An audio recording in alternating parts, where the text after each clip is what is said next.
बंदी छोड़ सतगुरु रामपाल जी परमेश्वर जी की जय हो। परमपिता परमात्मा सारी सृष्टि के रचनहार कुल मालिक असंख्य ब्रह्मांडों के स्वामी जगत गुरु तीनों लोकों में प्रवेश करके सबका भरण पोषण करने वाले राजाधिराज आत्माधार नाथों के नाथ देवों के देव महादेव सर्वेश्वर महेश्वर मृत्युंजय अजरो अमर आदि अनादि सनातनी प्रभु जगत पिता जगदीश्वर श्री श्री 1008 की उपाधि के वास्तविक अधिकारी अकाल मूरत शब्द स्वरूपी राम वासुदेव सर्वगतम ब्रह्म परम पूज्य प्रथम पूज्य परम संत परम पुरुष परम धनी परम दयालु सत्य कबीर हक्का कबीर अल्लाहु अकबर बाखबर अल्लाह ताला जगत के तारणहार जगत के मुक्तिदाता जगत के जगन्नाथ हारे के सहारे हिंदुओं के राम मुसलमानों के अल्लाह सिखों के वाहेगुरु ईसाइयों के मसीह दया के सागर दयानिधि करुणा के सागर करुणानिधि स्वयंभू परिभू संकट मोचन कष्ट हरण मंगल करण दुख भंजन अविगत कबीर निर्विकार निर्विषम परमात्मा अलय अलेख सतगुरु आदि अनादि सतगुरु असली मर्यादा पुरुषोत्तम असली राम असली कृष्ण असली घनश्याम असली मुरारी राजाओं के राजा महाराजाओं के महाराजा शहंशाहों के शहंशाह सम्राटों के सम्राट भगवानों के भगवान अल्लाहों के अल्लाह प्रभुओं के प्रभु मसीहाओं के मसीह सच्चे वाहिगुरु बाबाओं के बाबा पीरों के पीर सेठों के सेठ जगत सेठ सावलसा सेठ सर्वगुण संपन्न अनंत कोटि कलाओं के स्वामी अनंत कोटि ब्रह्मांडों के नायक योगियों में महायोगी ध्यानियों में महाध्यानी सिद्धों में परम सिद्ध ज्ञानियों में तत्व ज्ञानी ब्रह्म ज्ञानी महाज्ञानी परम ज्ञानी सर्वश्रेष्ठ ज्ञानी विज्ञानी युवा कबीर समरथ कबीर असंवात अमित ओझा सच्चे रहनुमा करीम अल्लाह सुभान अल्लाह दुनिया के अंतिम पैगंबर 8 सितंबर 1951 से गांव धनाना जिला सोनीपत हरियाणा भारतवर्ष की पावन भूमि पे प्रकट रियल कल्कि भगवान श्री नारायण साकार हरि श्री बाबा साहेब नूर अनंत परमात्मा संत श्रोमणी सतगुरु रामपाल जी परमेश्वर जी के चरण कमल में साध संगति से जुड़े हुए देश विदेश से आप और हम सभी सत्सेवक भाई बहनों का अनंत कोटि दंडवत प्रणाम।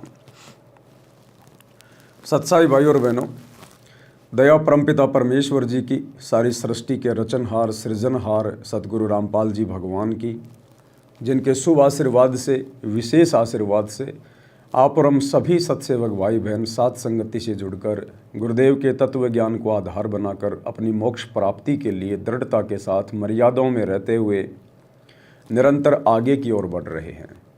तो सौभाग्य है उन आत्माओं का जिनको कलयुग की बिचली पीढ़ी में सतगुरु मिल गया, सतभक्ति मिल गई, और परम सौभाग्य है उन आत्माओं को जिनको सतगुरु भी मिल गया, सतभक्ति भी मिल गई और साथ में सुसंगति यानी साध संगति भी मिल गई।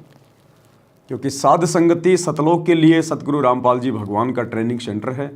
साध संगति से जुड़े बिना आप जी सतलोक की प्राप्ति नहीं कर सकते। ये कलयुग की बिचली पीढ़ी में परमात्मा की सुनियोजित प्लानिंग होती है साध संगतियाँ शुरू करवाना। साध संगति से ही सतगुरु रूप में धरती पे प्रकट कबीर परमेश्वर को पहचाना जा सकता है, दूसरा कोई तरीका नहीं है।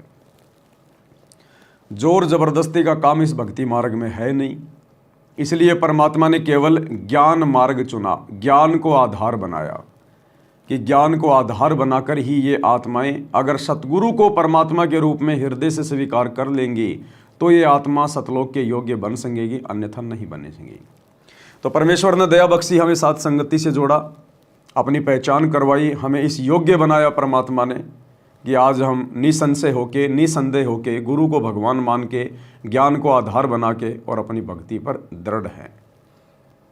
तो भाई और बहनों, पूज्य गुरुदेव जी के मुखारविंद से जो विशेष संदेश हिसार जेल से आए थे, अब उन विशेष संदेशों के ऊपर विशेष तौर पर निष्कर्ष निकालने की प्रक्रिया जारी है कि गुरुदेव ने क्या कुछ संकेत, क्या कुछ रहस्य, क्या कुछ विशेष बातें वर्तमान में हमारे लिए हिसार जेल से भेजी हैं सत्संगों के माध्यम से, विशेष संदेशों के माध्यम से। क्योंकि विशेष संदेश है, एक होता संदेश यानी नॉर्मल जानकारी और एक होता विशेष संदेश यानी बहुत महत्वपूर्ण कोई बात। तो ये सांकेतिक हैं, इनको हर किसी भगत के समझने की बस की बात नहीं है, इसलिए परमात्मा ने साथ संगतियाँ रखवाई है। तो विशेष संदेश नंबर 11 का आज हमारा ये पार्ट नंबर 4 है, जिसके ऊपर अब हम आगे निष्कर्ष निकालेंगे गुरुदेव भगवान के आशीर्वाद से कि हमें किस प्रकार से भक्ति पर दृढ़ता मिले, हमारा विश्वास गुरुदेव के चरणों के प्रति दृढ़ हो। तो भाई और बहनों, हम आगे बढ़े तो हम आगे बढ़े उससे पहले दास अपने एक दोस्त से आपको मिलाना चाहेगा। हाँ जी, हमारे भी दोस्त हैं। तो पवन दास अपने एक दोस्त से आपको मिलाना चाहेगा। वैसे तो बहुत सारे दोस्त हैं, बहुत हैं, गिनती नहीं है। लड़कियां भी मेरी दोस्त हैं, लड़के भी मेरे दोस्त हैं, बहुत हैं मेरे दोस्त, बहुत बहुत बहुत, गिनती नहीं है। तो आज मैं आपको अपने एक दोस्त से मिला रहा हूं, फ्रेंड से। आपकी आत्मा खुश हो जाएगी, जी खुश हो जाएगा आपको। अब दोस्त का मुझे नाम तो पता नहीं, लेकिन आपको पता चल जाए तो आप देख लेना। तो ये मेरे बहुत ही अजीज, मेरे बहुत ही अच्छे प्रेमी हैं, मेरे दोस्त हैं। और ये 9 से 11 मार्च 2025 का जो इन सतलोक आश्रमों में गरीबदास जी का बोध दिवस मनाया जा रहा है, ये उसका प्रचार प्रसार करने में लगा हुआ, थोड़ा बिजी है अभी। तो मेरे दोस्त से आप सुन लीजिएगा एक बार क्या कह रहे हैं। गरीब अनंत कोटि ब्रह्मांड का एक रति नहीं बार, सतगुरु पुरुष कबीर है कुल के सिरजनहार। नमस्कार दोस्तों, जगत गुरु तत्वदर्शी नमस्कार दोस्तों। क्या कहा मेरे दोस्त ने? नमस्कार दोस्तों, नमस्कार दोस्तों। एक बार फिर सुन लीजिए, कहीं आपको गलतफहमी हो जाए। नमस्कार दोस्तों, जगत गुरु तत्वदर्शी संत रामपाल जी महाराज की नमस्कार दोस्तों। तो ये है मेरी दोस्त, माय फ्रेंड, मेरी सहेली। ये है मेरी सहेली। दोस्त का मतलब क्या होता है? सहेली, फ्रेंड, जिगरी यार।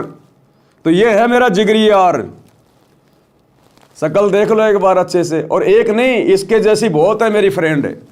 ऐसी ऐसी मेरी ना जाने कितनी सहेलियां हैं, मेरे कितने फ्रेंड हैं। क्या कह रही है? नमस्कार दोस्तों। किसको कह रही है? जो जो इसका वीडियो देखेगा वो इसका दोस्त है, इसलिए कह रहा हूं कि ये मेरी दोस्त है। ये आपकी भी दोस्त है। अब हजारों ने ये वीडियो देख लिया, देख रहे हो, आगे भी देखोगे। तो जितने भी व्यक्ति इसका वीडियो देखोगे, आप सब इसके दोस्त बनते चले जाओगे। दोस्त, फ्रेंड, इसके प्रेमी, जिगरी यार। तो ये दोस्त है मेरी। और ऐसी ऐसी ना जाने सतलोक आश्रमों में कितनी सहेलियां मेरे कितने दोस्त हैं जो रोजाना वीडियो बनाती हैं। वो जवान जवान लड़कियां, वो माता बहनें, बूढ़े बूढ़े, कि नमस्कार दोस्तों, नमस्कार दोस्तों। तो सब हमारे दोस्त हैं भाई। किसको कह रही है दोस्ती? है सोशल मीडिया पे डाल रही है। जो जो इसको वीडियो देखेगा, जो जो इसको फॉलो करेगा, वो इसके दोस्त हैं। तो ये मेरी दोस्त है। ये मेरी गुरु बहन नहीं है, ये मेरी दोस्त है।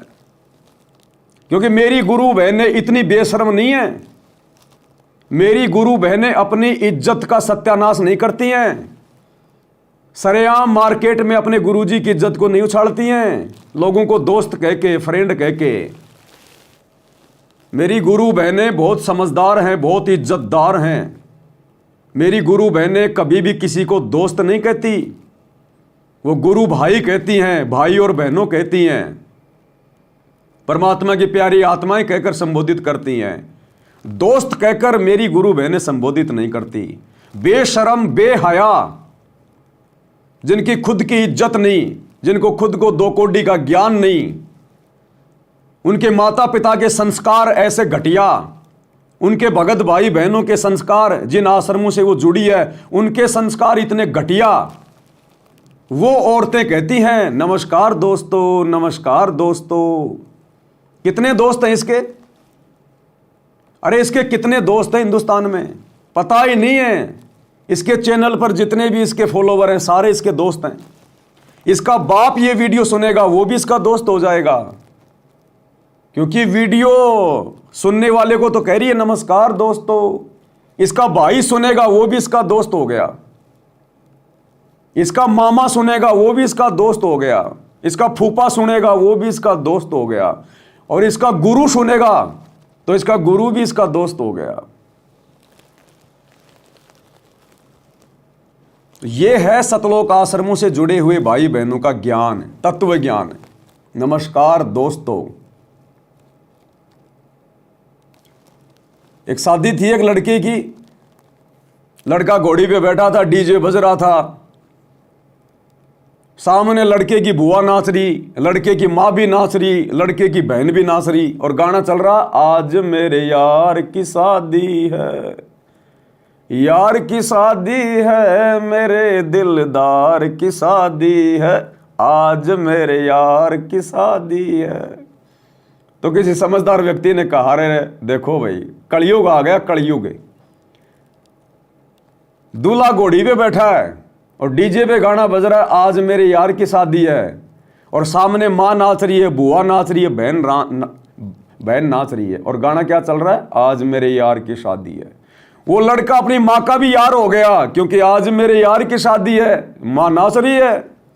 वो लड़का उस बुआ का भी यार हो गया, आज मेरे यार की शादी है।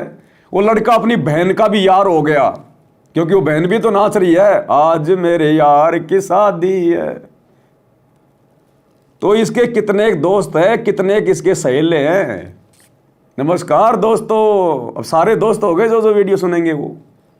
तो इसकी माँ भी इसकी दोस्त, इसका भाई भी इसका दोस्त, इसका फूफा भी इसका दोस्त, इसके भगत भाई भी इसके दोस्त, इसका गुरु भी इसका दोस्त है।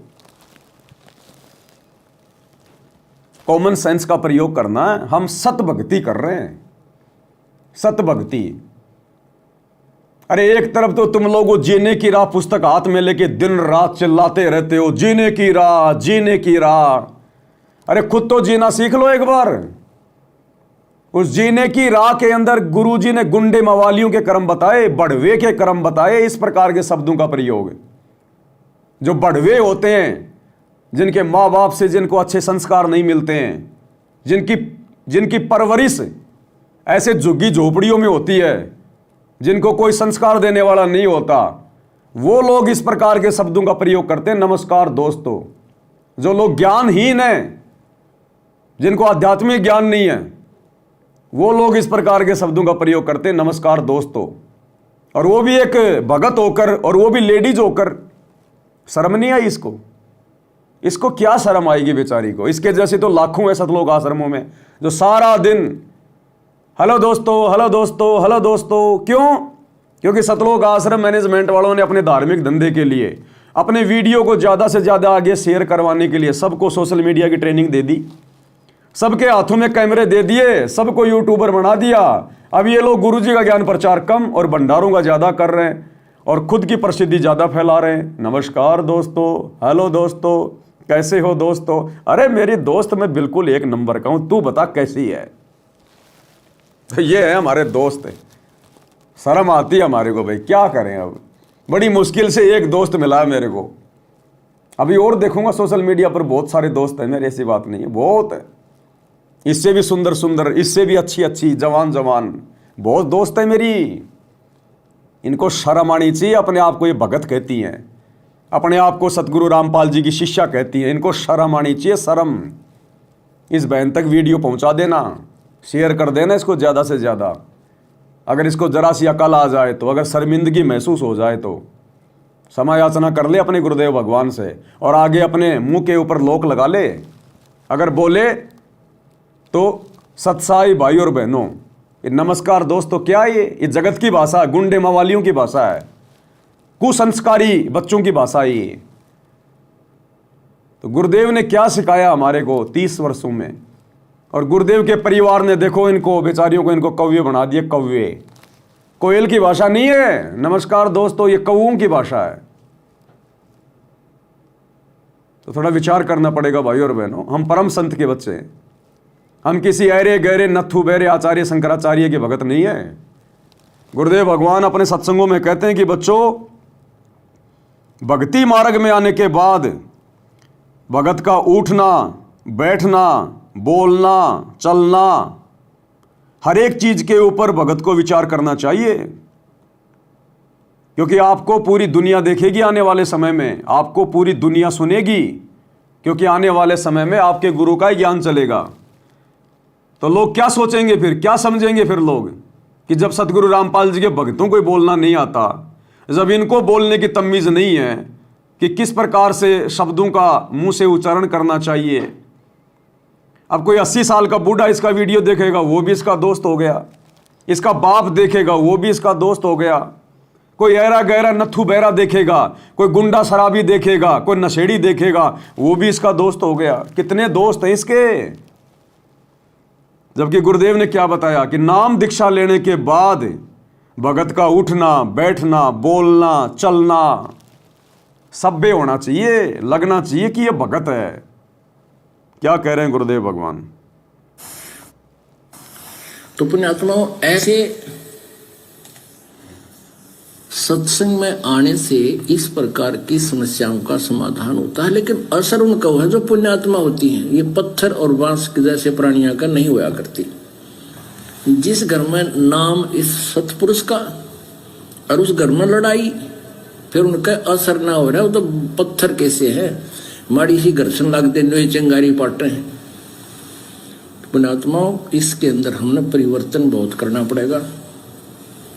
हमारे बोलने और बतलाने में, चलने और उठने और बैठने और निगाह दृष्टि में भी साधुता आनी चाहिए।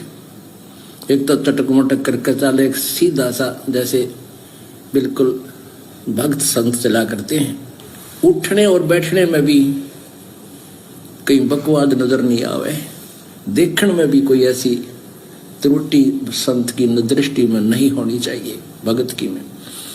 तो हम सत्संगी हैं, अन्यथा हम केवल नाम उपदेश है, असर कति नहीं।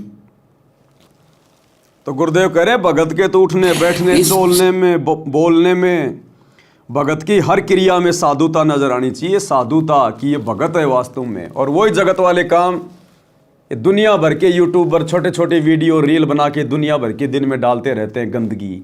हेलो दोस्तों, hello friend, how are you.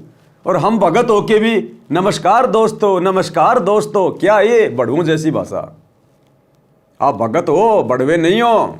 बड़वे बनना चाह रहे तो बात अलग है, और बड़वे बनना तो फिर सतगुरु रामपाल जी की आड़ मत लो, फिर बाहर जाके बड़वागिरी करो, अपने आप हो जाओगे प्रसिद्ध दुनिया में।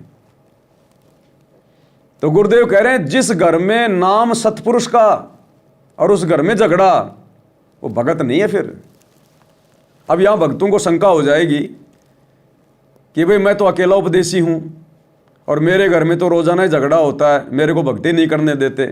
कभी मेरी पत्नी लड़ती है, कभी मेरा पिता लड़ता है, कभी मेरी माँ लड़ती है। देखो भाई और बहनों, गुरुदेव यहां उस परिवार के लिए कह रहे हैं जो पूरा परिवार उपदेशी है, सबने नाम ले रखा है, और उसके बाद भी छोटी छोटी बातों में लड़ाई झगड़ा करते हैं, मनमुटाव करते हैं, खींचातानी करते हैं, तो वो हैं कंजर। वो भगत नहीं है, फिर वो कंजर बताए गुरुदेव ने, जो नाम उपदेश लेने के बाद भी लड़ाई झगड़ा करते रहते हैं। उनके ऊपर फिर ज्ञान का असर नहीं हुआ, वो कंजर हैं, कंजर। और परिवार में आपने अकेले ने नाम ले रखा है, बाकी सब आपके विरोध में हैं, और वो जबरदस्ती आपके साथ में लड़ाई झगड़ा करते हैं, तो उसमें आपका दोष नहीं है। उस परिवार के लिए नहीं कहा गुरुजी ने। पूरा परिवार उपदेशी और फिर भी लड़ाई झगड़ा, वही पहली वाली बातें, खींचा ताणी, मन मुटाव, राग द्वेष, तो फिर वो कंजर परिवार है, वो भगत परिवार नहीं है। तो भाई और बहनों, हम सत्सेवकों ने तो शिक्षा लेनी है, शिक्षा। ये इस प्रकार के उदाहरण जो हमारे सामने आ रहे हैं ना इन भगत भाई बहनों के, जो आश्रमों से जुड़े हुए हैं, तो आप और हमने तो शिक्षा लेनी है, और ज्यादा हमने समझदार होकर चलना है कि हम कभी भी किसी भी प्रकार से ना तो समाज की नज़रों में गिरें और ना अपने गुरुदेव की नज़रों में गिरें। और हम भक्तों से, सत्सेवकों से उठने, बैठने, बोलने, चलने में, निगाह दृष्टि में कोई भी ऐसी गलत क्रिया ना हो जाए, क्योंकि दुनिया तो बहुत देर में देखेगी, भक्तों को तो बहुत बाद में चलेगा भगत ने क्या गलती कर दी। लेकिन अंतर्यामी सतगुरु जो हमारे घट में बैठा है, हम उससे कैसे छुपा लेंगे। मेरे पर्दे के महल में पिया जी, और तुमसे कैसे छुपा लूं जिया जी। जीतादास जी ने अपने गुरुजी के लिए कहा था कि मेरे पर्दे के महल में पिया जी, कि हे मेरे गुरुदेव, आप तो मेरे हृदय में बैठे हो, आपसे मैं क्या छुपा सकता हूं। तो हमने दुनिया को देख के नहीं चलना, हमने समाज को देख के नहीं चलना। हमारा गुरु क्या सोचेगा, हमारा गुरु क्या कहेगा। हम किसकी नजरों में सबसे पहले गिरते हैं? अपने गुरु की नजरों में, क्योंकि गुरु को दिखाने की जरूरत नहीं, गुरु को बताने की जरूरत नहीं। अंतर्यामी एक तुम आत्म के आधार, जो तुम छोड़ो हाथ तो मुझे कौन उतारे पार। तो हमने तो इस बात से डरकर, भयभीत होकर कि अगर मेरा गुरु नाराज हो गया मेरी किसी भी क्रिया से तो क्या बनेगा मेरा तो जीवन नरक बन गया, सत्यानाश हो गया भक्ति का। और एक बार यदि गुरु नाराज हो गया तो फिर कहते हैं रहीमन धागा प्रेम का मत तोड़ो छिटकाए, टूटे से फिर ना जुड़े, जुड़े तो गांठ पड़ जाए। फिर वो अर्जुन सर्जुन वाली सी बात हो जाएगी कि भैया कितना ही रो लो, कितना ही धो लो, कितने पैर पकड़ लो, अब तुम मेरे इस शरीर से पार नहीं हो सकते। तो 250 वर्ष उनको फिर से इंतजार करना पड़ा। और गरीबदास जी के रूप में दोबारा से कबीर परमात्मा आए, तब उनको नाम दिया। और उस जन्म में भी पार नहीं हो पाए, क्योंकि वो पार होने का समय नहीं था। अब अर्जुन सर्जुन का जन्म होगा या हो चुका होगा। और इस जन्म में भी यदि वो गुरु को परमात्मा मान के भक्ति करेंगे, मन में जरा सा भी दोष पैदा नहीं करेंगे, तो कहीं जाकर उनकी बात बनेगी। एक उदाहरण पेश किया गुरुदेव ने कि अपने गुरुजी को शिक्षा देना, अपने गुरुजी को सलाह देना, अपने गुरुजी को मानुष मानना कितना महंगा पड़ता है। 250 साल तक उन्होंने उसी शरीर में दुख झेले। आज 60-70 साल के बाद आदमी का जीना मुश्किल हो जाता है, और 250 साल उन्होंने बुढ़ापा काटा। केवल एक गलती, गुरु को शिक्षा देना, गुरु को मानुष माना। तो गुरुजी हमें शिक्षा दे रहे हैं अर्जुन सर्जुन के माध्यम से बिचली पीढ़ी वालों को कि ऐसी गलती मत कर देना तुम इस कलयुग की बिचली पीढ़ी में। अपने गुरु को मानुष मत मान लेना। गुरु मानुष कर जानते वो नर कहिए, अंधे हुए दुखी संसार में आ गए हम के फंदे। तो हमने शिक्षा लेनी है भाई और बहनों, हर प्रकार से। हम भक्तों का बोलना चलना, क्योंकि हमारे शब्द में शक्ति है। जिस प्रकार कोई राजनेता होता है, देश का प्रधानमंत्री है, उसका एक एक शब्द मीडिया पकड़ती है, लोग उसके एक एक शब्द को पकड़ते हैं, उसके विपक्ष वाले। तो जरा भी किसी नेता से, मंत्री से, प्रधानमंत्री से, एमएलए के मुख से अगर कोई इधर उधर की बात निकल जाती है तो मीडिया तुरंत उनकी बातों को पकड़ लेती है, अखबारों की सुर्खियां बन जाती है, मीडिया की हेडलाइन बन जाती है, मौका मिल जाता है विपक्ष वालों को। तो ठीक इसी प्रकार हम भक्तों के शब्द में शक्ति है, क्योंकि हम सत भक्ति करते हैं। और काल को मौका मिल जाएगा तुरंत, यदि हमने जरा भी कमजोरी दिखाई तो, जरा भी नादानी की तो भक्ति मार्ग पे। तो हम भक्तों के शब्दों का बहुत महत्व है, बहुत महत्व।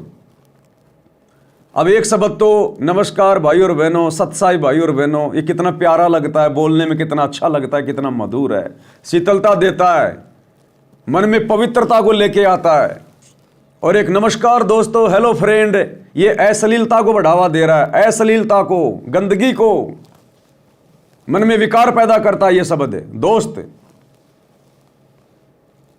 तो हम भक्तों ने बहुत सोच समझ के भक्ति मार्ग पर आगे बढ़ना है। हम भक्ति कर रहे हैं, ड्रामा नहीं कर रहे, भक्ति कर रहे हैं।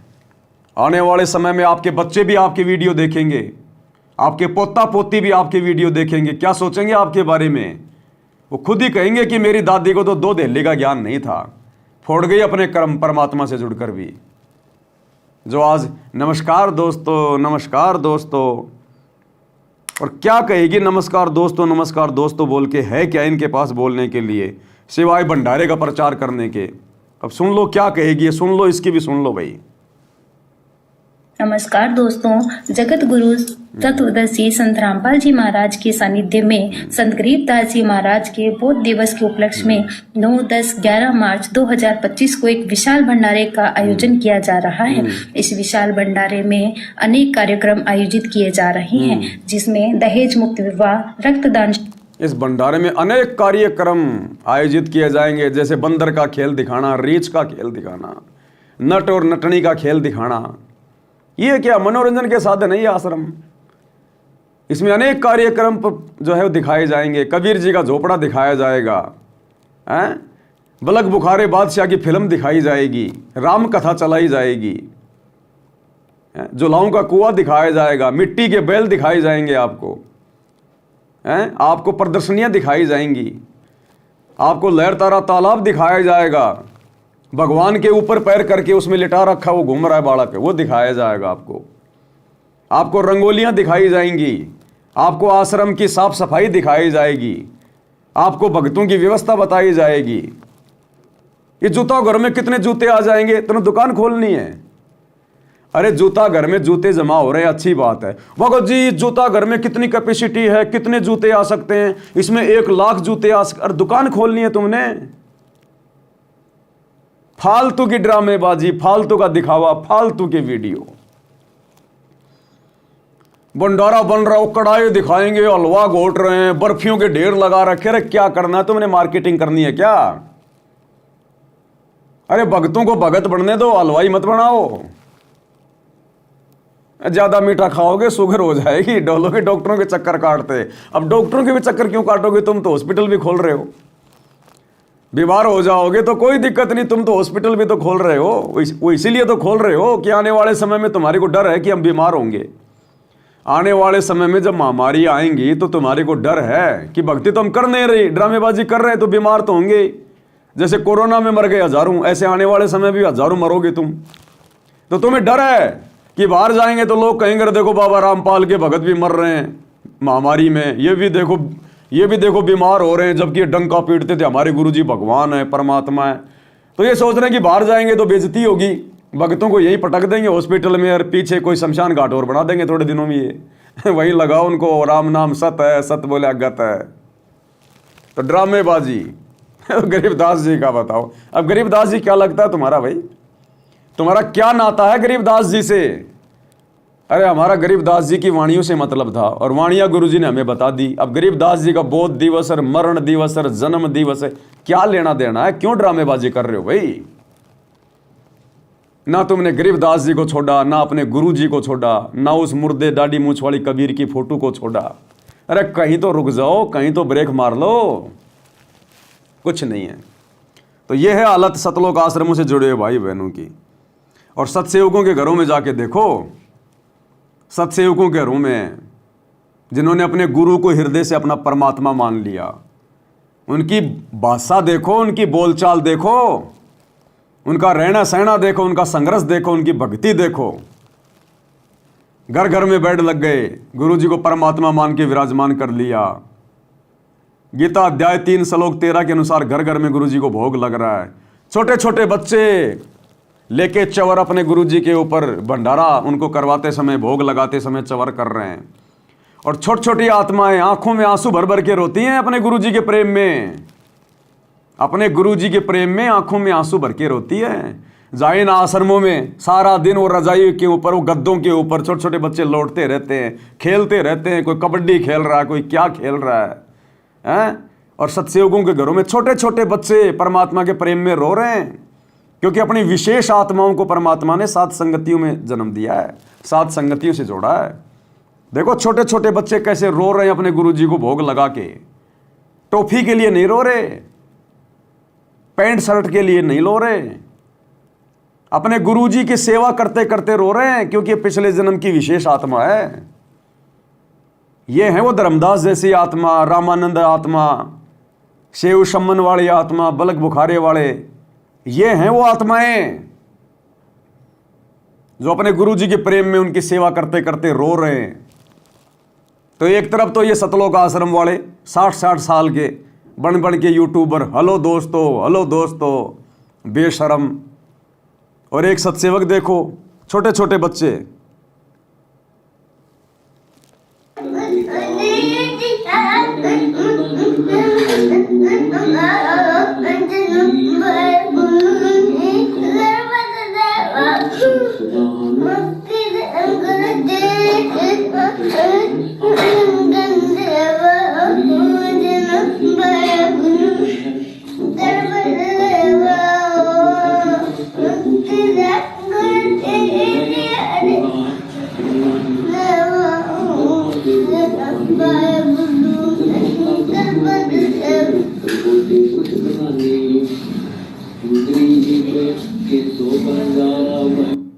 देखो कैसे अपने गुरु जी के प्रेम में रो रहे हैं छोटे छोटे बच्चे अपने गुरु जी को भोग लगाते समय। हम विनती करते जी गुरु जी थारे आ गए, साहिब थारे आ गए।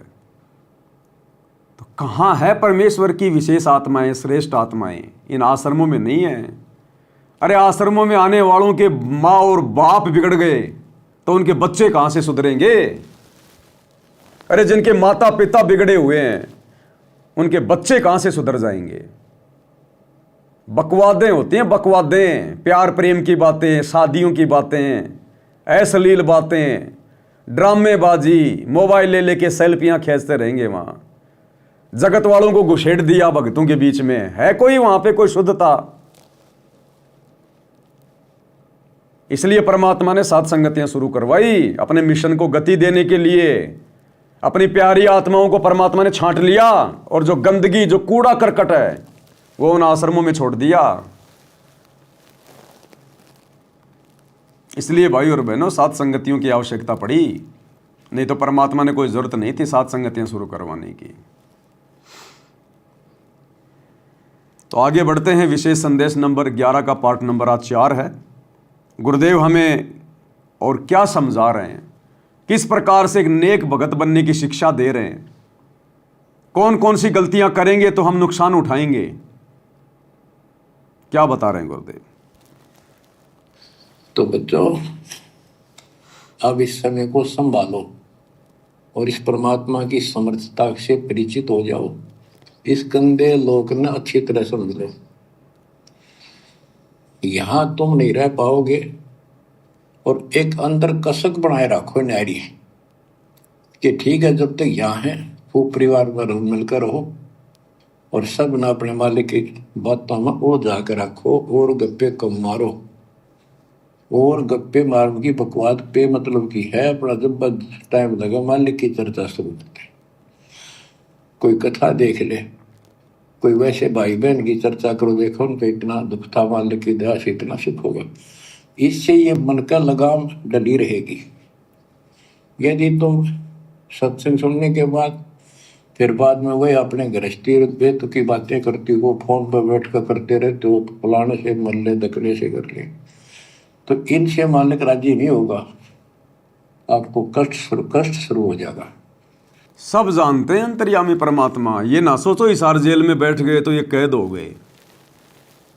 वर्तमान में संगत में जो चल रहा है 90% जो बकवादें चल रही हैं, उन बकवादों के आधार से अंतर्यामी भगवान हिसार जेल से बैठ के कह रहा है कि फालतू में इधर उधर घूमने से, कहीं हांडने से अच्छा है गुरु जी की अपनी कोई कथा सुन लो, अपने किसी भगत भाई बहन से परमात्मा की कोई चर्चा कर लो, अपने रिश्तेदारों से बात करने से अच्छा है गुरु जी का सत्संग सुन लो, इधर उधर धक्के खाने से अच्छा है।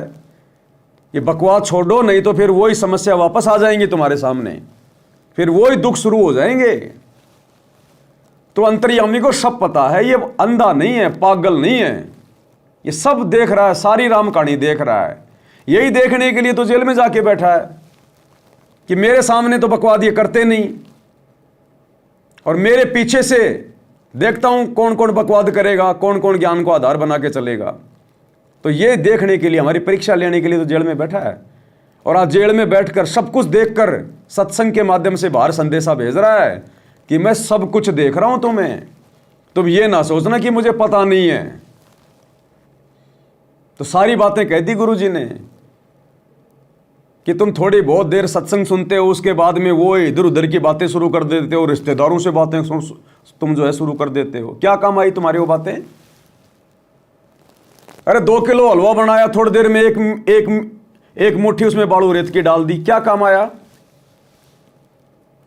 आधा घंटा 1 घंटा सत्संग सुना, तुम्हारे भाव बने और 2 मिनट बाद में अपनी बुआ से बात करने लग गया, अपनी मामी से बात करने लग गया, फिर वही दुनिया भर की इधर उधर की बातें, फिर तूने अपने मन को गंदा कर लिया। तो ये भैया, ये गंदी राजनीति में जाना, नेताओं के पीछे धक्के खाना, जाटों के आरक्षण में जाना, गुंडों की सीबीआई जांच करवाना, जाटों की धर्मशाला बनवाना, स्टेडियम बनवाना, ये बकवादें हैं, बकवादें। ये दुनिया वालों को आश्रमों में बुलाना, जबरदस्ती निमंत्रण दे दे के भक्तों का ध्यान बटाना। अब वो नेता लोग आएंगे, साथ में 10-12 और आएंगे, हैं, किसी ने क्या पहन रखा है, कोई क्या खा रहा है, कोई क्या कर रहा है, कोई क्या बात कर रहा है। अब पूरी पब्लिक उनकी तरफ देखने लग जाती है जैसे कोई प्रधानमंत्री आ गया हो। क्योंकि संगत को भी तो अब इतना ज्ञान नहीं है ना, संगत भी तो देखा देखी में जुड़ी हुई है। तो उन लोगों को देख के फिर संगत भी फिर वैसे ही विचार आएंगे, वो भी उसी दादागिरी में चल पड़ती है। तो गुरुदेव कह रहे हैं फिर बाद में दुख उठाओगे, परेशानियां उठाओगे। तुम्हारा बाप तुम्हें एक नेक भगत बनाने के लिए जेल में जाके बैठा है ताकि तुम सुधर जाओ। ये परीक्षा चल रही है, इसमें अच्छे से इसमें आंसर दे दो। जब रिजल्ट आएगा ना तब पता चलेगा, रोओगे फिर सर पे हाथ रख के। तो स्पष्ट कर दिया गुरुदेव ने कि ये ना सोचना मैं जेल में बैठा हूं, मुझे कुछ पता नहीं है बाहर क्या हो रहा है। ये परीक्षा चल रही है इसलिए कुछ नहीं बोल रहा, चाहे कोई सही लिखो चाहे कोई गलत लिखो। परीक्षा के समय में विद्यार्थी चाहे सही लिखे चाहे गलत लिखे, टीचर कुछ नहीं बोलता, खाली देखता है। तो जेल में जाके गुरुजी बैठ के सब देख रहे हैं तुमने बाहर जो जो कुकर्म किए हैं, जो जो कुकर्म तुम कर रहे हो, भक्ति को जो हल्के में ले रहे हो, सब देख रहा है वो परमात्मा। लेकिन परीक्षा का समय वो कहेगा कुछ नहीं, संकेत कर दिया इन विशेष संदेशों में, समझने की जरूरत है। गरीब स्वर्णाद न दे दिल, तन मन नहीं मुकाम, कौन महल हंसा गए, कहाँ लिया विश्राम। गरीब चार मुक्ति बैकुंठ बट, सपतपुरी सैलान, आगे धाम कबीर का हंस न पावे जान। अब क्या बताते हैं कि ये जैसे चार मुक्ति, बैकुंठ, शपथपुरी, ब्रह्मलोक, काल का 21 ब्रह्मांड का क्षेत्र लोक, अक्षर पुरुष का 7वें ब्रह्मांड का लोक, इन सब से परे कबीर भगवान का स्थान है। गिरिव चार मुक्ति बैकुंठ बट, सप्तपुरी शैलान, आगे धाम कबीर का हंस ना पावे जान। के वहाँ सामान्य साधना से या काल तक की भक्ति से वहाँ नहीं पहुँचा जा सकता है। तो उसके लिए क्या बताते हैं, इस परम पिता परमात्मा की शरण माना होगा, कबीर साहब की शरण। गरीब काया काशी मन मगर, दोहों के मद कबीर, काशी तज मगर गया पाया नहीं शरीर। गरीब काया काशी मन मगर, अर्श कुर्स बीच मुकाम, जहां दुलहदी घर किया आदि अंत विश्राम। बच्चों, परमात्मा कहते हैं कि वो दुल्हा सतलोक में निवास करता है और वहां जाने के लिए आपको पूर्ण गुरु की आवश्यकता पड़ती है और अपने मन का दोष दूर करना होगा। सतलोक जाने के लिए क्या करना होगा? अपने मन का दोष दूर करना होगा। मन का सबसे बड़ा दोष क्या है? अपने गुरु जी को अपने जैसा मानना, अपने गुरु को अपने जैसा मानुष मानना, एक व्यक्ति मानना, एक इंसान मानना, मां के गर्भ से जन्म लेकर पैदा हुआ मानना, ये सबसे बड़ा दोष है, सबसे बड़ा दोष। अरे बाकी दोष तो सतगुरु ज्ञान देके समाप्त करवा देते हैं, धीरे धीरे पता चल जाता हमें। लेकिन सबसे बड़ा दोष, सूक्ष्म दोष, अपने गुरु को मानुष मानना, अपने गुरु को कबीर जी ना मानना, परमात्मा ना मानना, सबसे बड़ा दोष है। और गुरु जी कहते हैं तुम्हारी बात बिगड़ेगी फिर एक न एक दिन। अगर तुम भक्ति भी कर रहे हो, गुरु जी के साथ में भी रह रहे हो, और अगर अपने गुरु को अपने जैसा मानुष मानते रहे, भगवान नहीं माना, तो कभी ना कभी तुम्हारे मन में दोष आएगा। कभी ना कभी तुम्हारे मन में दोष आएगा यदि अपने गुरु जी को अपने जैसा मानुष मानते रहे तो। आत्मा बताते हैं, गुरु मानुष कर जानते, ते नर कहिए अंधे, ओए दुखी संसार में, आगे यम के फंदे। गुरु को मानुष कर जानते तो ते नर कहिए अंधे, और फिर होवे दुखी संसार में, फिर काल के फंद। पुणात्मा, हमने गुरु जी को परमात्मा मानना पड़ेगा। परमात्मा मानने से हमारी यह प्रॉब्लम सोल्व होएगी, नहीं तो नहीं हो सकती। अब सुनिए, हम अपने ही जैसा गुरु को माने, एक मानुष रूप मान करके हम यदि उसके साथ रहेंगे तो कभी ना कभी दोष आपके मन में आवेगा। कभी न कभी दोष आपके मन में आवेगा। यदि आपने अपने गुरु को अपने जैसा मानुष माना तो कभी न कभी आपके मन में दोष आवेगा। ये सतगुरु के वचन हैं। साध वचन पलटे नहीं, पलट जाए ब्रह्मांड। क्या कह रहे हैं गुरुदेव? हम अपने ही जैसा गुरु को माने, एक मानुष रूप मान करके हम यदि उसके साथ रहेंगे तो कभी ना कभी दोष आपके मन में आवेगा। अब गुरु को अपने जैसा मानने का क्या मतलब है? आप और हम तो माँ के गर्भ से जन्म लेके आए, जेर में लिपट के आए, गंदगी में लिपट के आए, दो कोडी के जीव हैं। यदि अपने जैसा हम गुरु जी को मानेंगे, माँ के गर्भ से जन्म लेकर आया हुआ मानुष, उसी को कहते हैं मानुष। मानुष यानी आम प्राणी। तो कभी न कभी भगत के मन में दोष आएगा, वो काल के हत्थे चढ़ेगा, वो सतलोक प्राप्त नहीं कर पाएगा।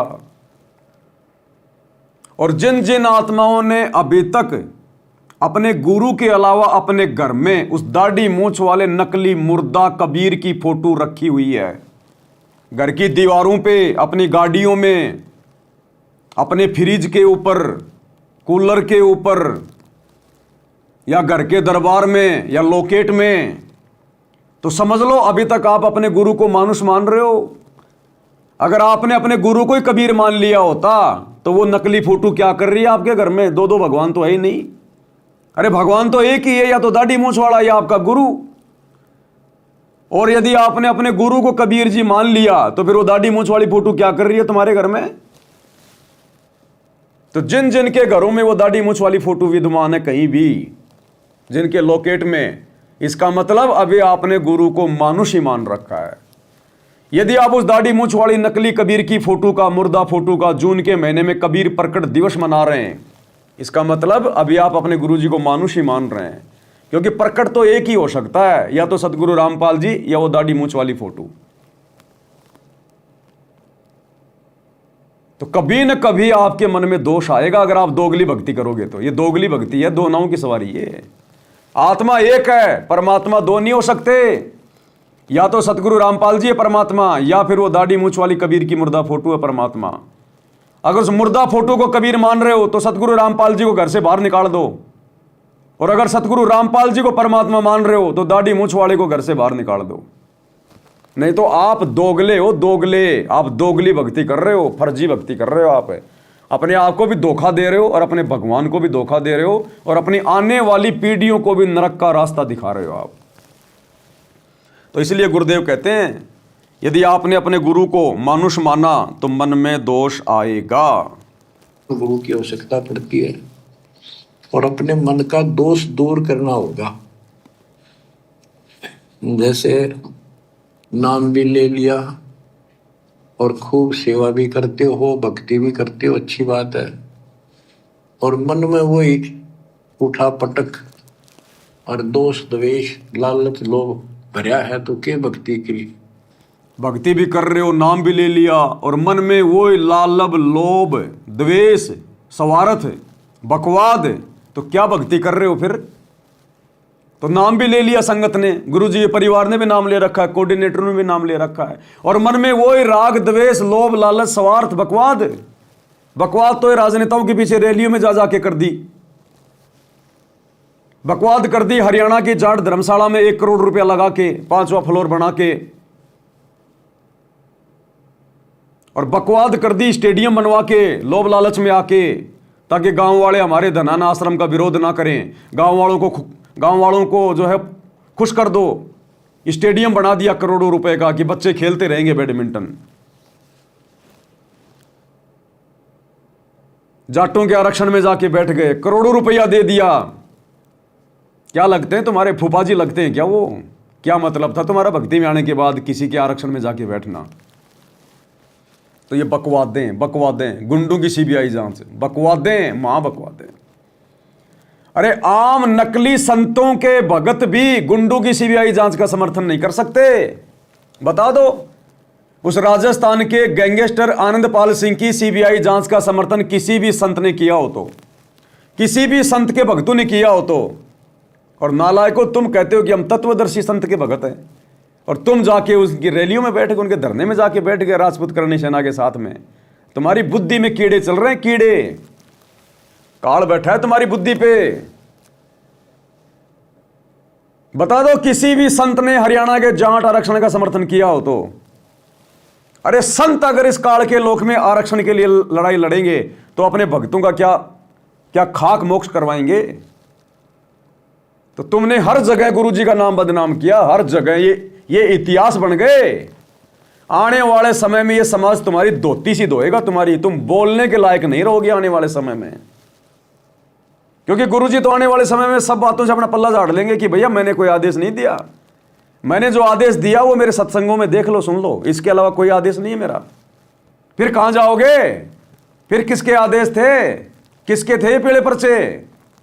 किसके आदेश से गुंडों की सीबीआई जांच में बैठे थे, 5-5 लाख रुपए दे रहे थे? किसके आदेश से जाट आरक्षण में बैठे थे, करोड़ों रुपया दे दिया? किसके आदेश से जाटों की धर्मशाला बनवा रहे हो, स्टेडियम बनवा रहे हो, बकवादे कर रहे हो, हॉस्पिटल खुलवा रहे हो? किसके आदेश से? गुरुजी तो पल्ला झाड़ेंगे भैया, क्योंकि वो परम संत है। अगर उसकी बातें दोगली हो गई तो धरती पे कोई उसकी भक्ति नहीं करेगा। एक तरफ गुरुजी कह रहे हैं कि मेरे भगत ने मोबाइल में वीडियो गेम भी नहीं देखना, कोई ताश खेल रहा है उसके पास भी नहीं बैठना, और यदि वही गुरु एक तरफ अगर स्टेडियम बनवा रहा है तो वो गुरु दोगला है। उस गुरु की भक्ति फिर दुनिया नहीं करेगी। एक तरफ गुरु कह रहा है कि जगतकार भगत का 36 का आंकड़ा है, साधु सेती कि दुनिया सेती, दोस्ती पड़े भजन में भंग, और यदि वही गुरु गुंडों की सीबीआई जांच का समर्थन करने का आदेश दे रहा है, उनके रैलियों में जाने का आदेश दे रहा है, तो वो गुरु दोगला है। उस गुरु की भक्ति आने वाले समय में दुनिया नहीं करेगी। एक तरफ गुरु कह रहा है कि भक्ति का और राजनीति का कोई संबंध नहीं है, ये तो हानि का सौदा है भक्ति में राजनीति, और यदि वही गुरु तुम भक्तों से कभी कांग्रेस को और कभी बीजेपी को वोट डलवा रहा है तो वो गुरु दोगला है, वो गुरु नहीं है। फिर आने वाले समय में दुनिया उसकी भक्ति नहीं करेगी। तो ये वर्तमान समय परीक्षा का समय था, और संगत धोखा खा गई, धोखा ज्ञान को आधार ना बना के, और गुरु की आड़ में तुम लोगों के कर्म फुड़वा दिए गुरु के परिवार ने, इन कोऑर्डिनेटरों ने।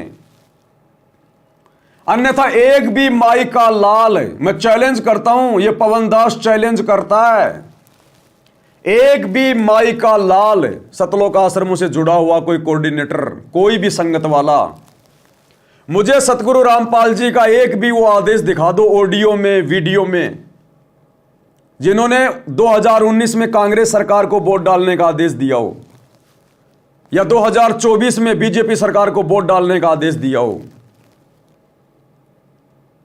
या हरियाणा के जाट आरक्षण में जाके बैठने का आदेश दिया हो, या आनंदपाल जैसे गुंडे की सीबीआई जांच करवाने का आदेश दिया हो, या धनाना का स्टेडियम बनाने का आदेश दिया हो, या अयोध्या में भंडारा लगाने का आदेश दिया हो, या इन आश्रमों में दुनिया भर का पाखंड करने का, ये कबीर का झोपड़ा बनाना, लहर तारा तालाब बनाना, जुलाओं का कुआं बनाना, आश्रम में रंगोलियां बनाना, ये मिट्टी के गधे और बैल बनाना, एक भी माई का लाल चैलेंज करता हूं, अगर असल बाप की पैदाइश हो, अगर असल में तुमने अपनी मां का दूध पिया है और अपने आप को संत रामपाल जी का भगत कहते हो, एक भी माई का लाल मुझे कोई भी आदेश दिखा दो मेरे गुरु का।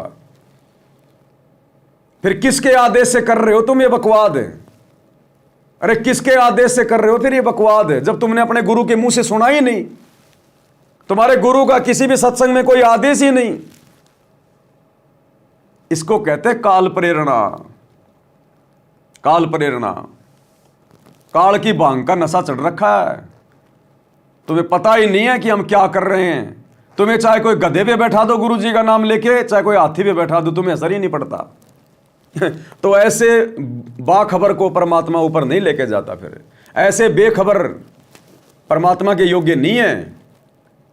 अरे जिनको गू का और गोबर का नहीं पता कि गू का टेस्ट कैसा होता है और गोबर का टेस्ट कैसा होता है, उनको चाहे कोई गू खिला दो चाहे गोबर खिला दो, उनको पता ही नहीं है। चाहे आश्रम में भंडारा लगा दो और चाहे अयोध्या में राम मंदिर में भंडारा लगा दो, इनको पता ही नहीं चलता हम क्या कर रहे हैं। तो ऐसे भक्ति नहीं चलेगी। यही बात कह रहे हैं गुरुदेव भगवान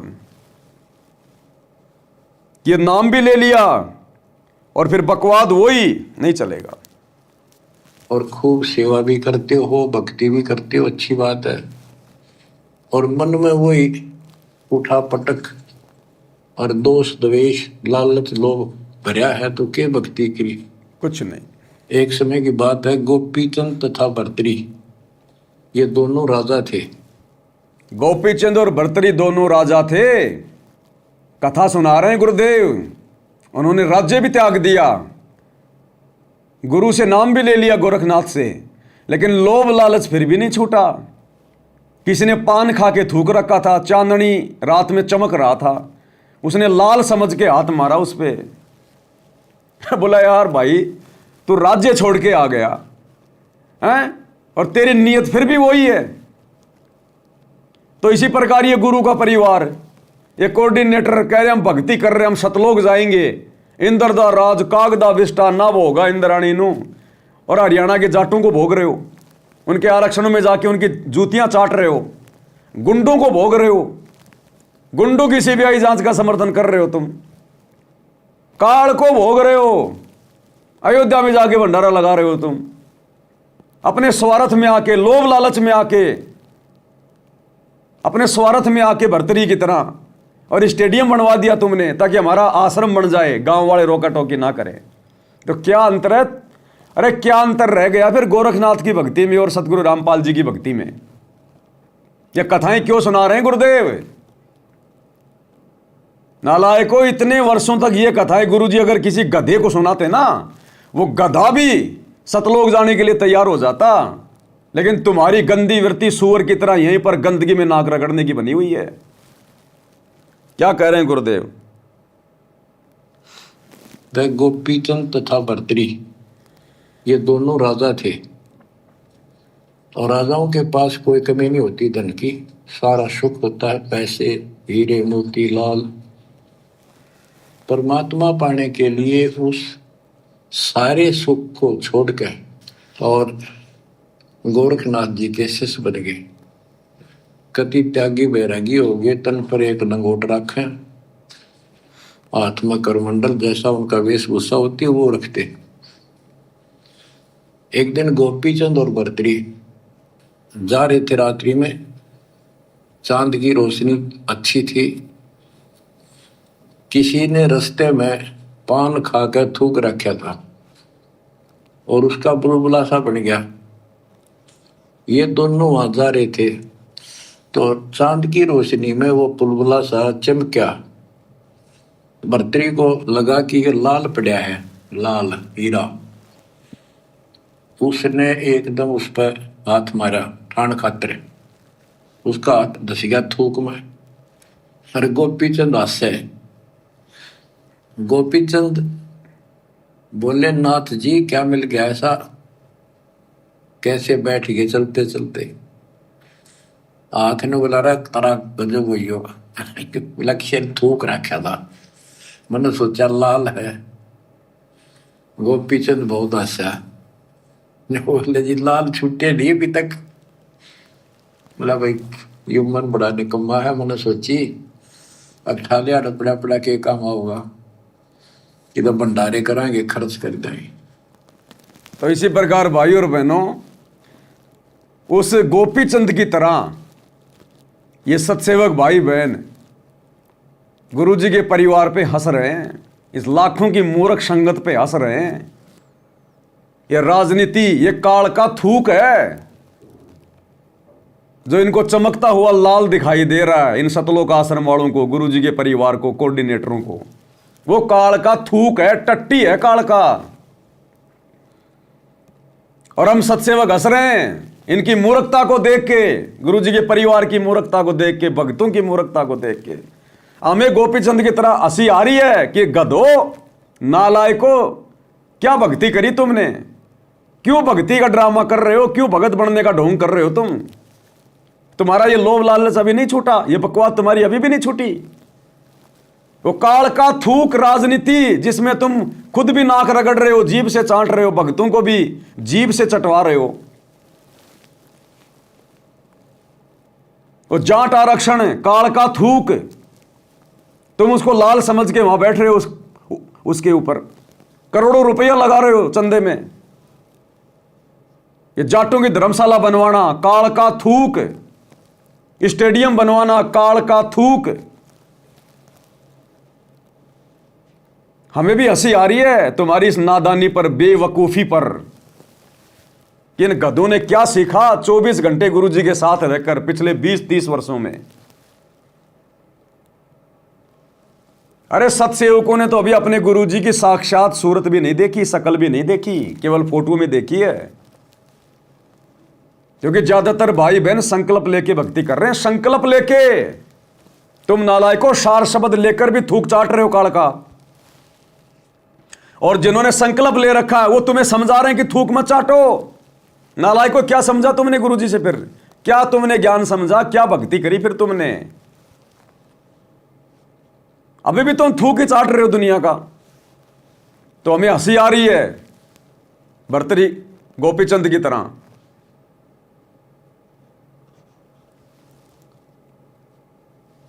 भाई ये मन बड़ा निकम्मा है, मैंने सोची अब ठालिया पड़ा पड़ा के काम होगा कि तो भंडारे कराएंगे, खर्च कर देंगे। तो बोले ठीक है। तो गरीबदास जी कहते हैं, एक उदाहरण और देते हैं गरीबदास जी।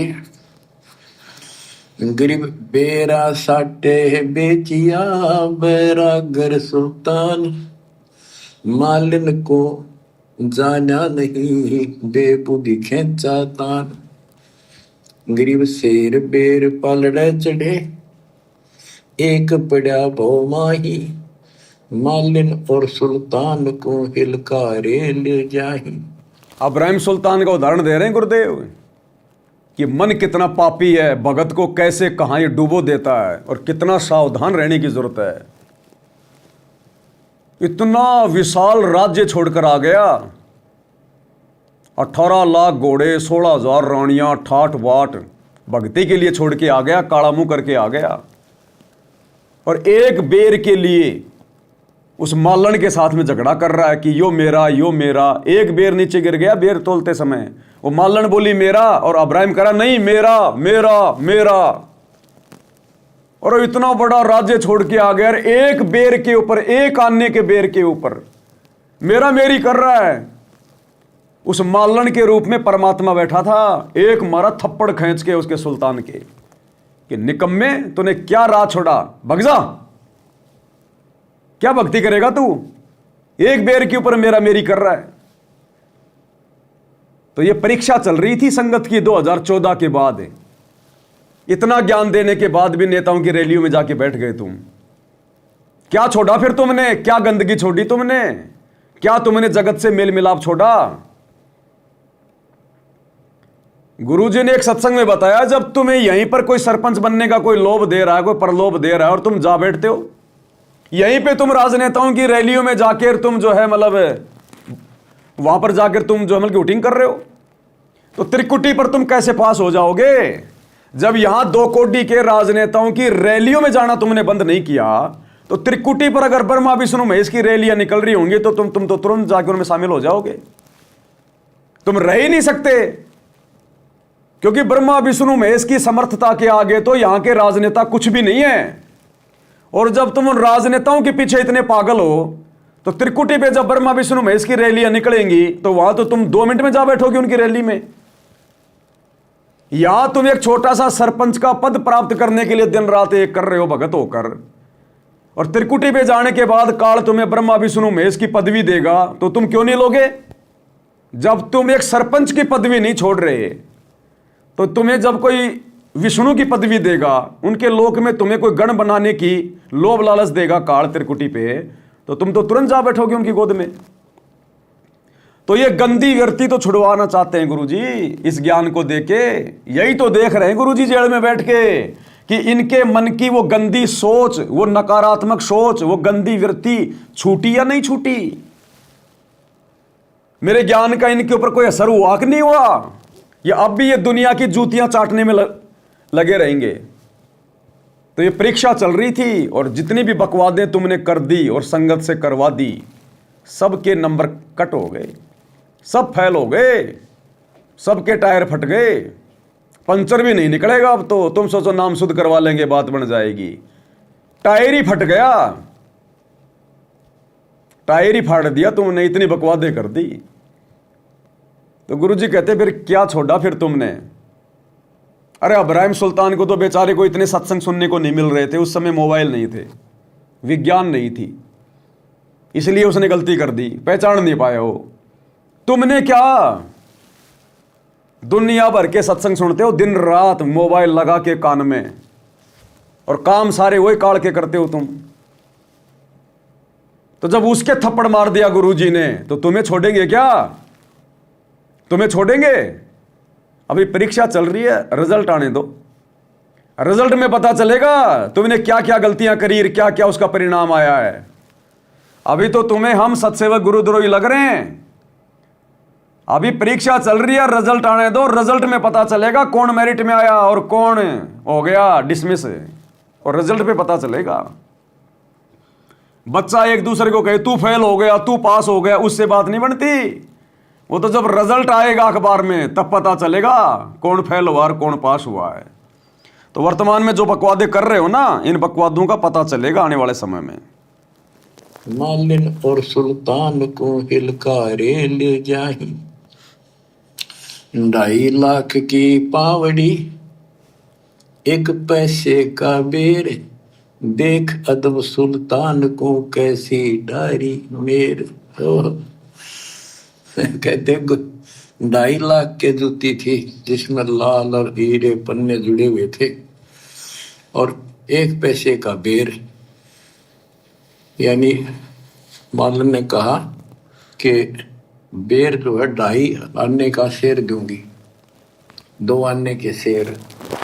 भूख लग रही थी सुल्तान को, जब घर छोड़ कर चला, और सब त्याग दिए थे, कंबल लपेट रखी थी साल सा शरीर पर, और जूती पहन रहा था वो कीमती।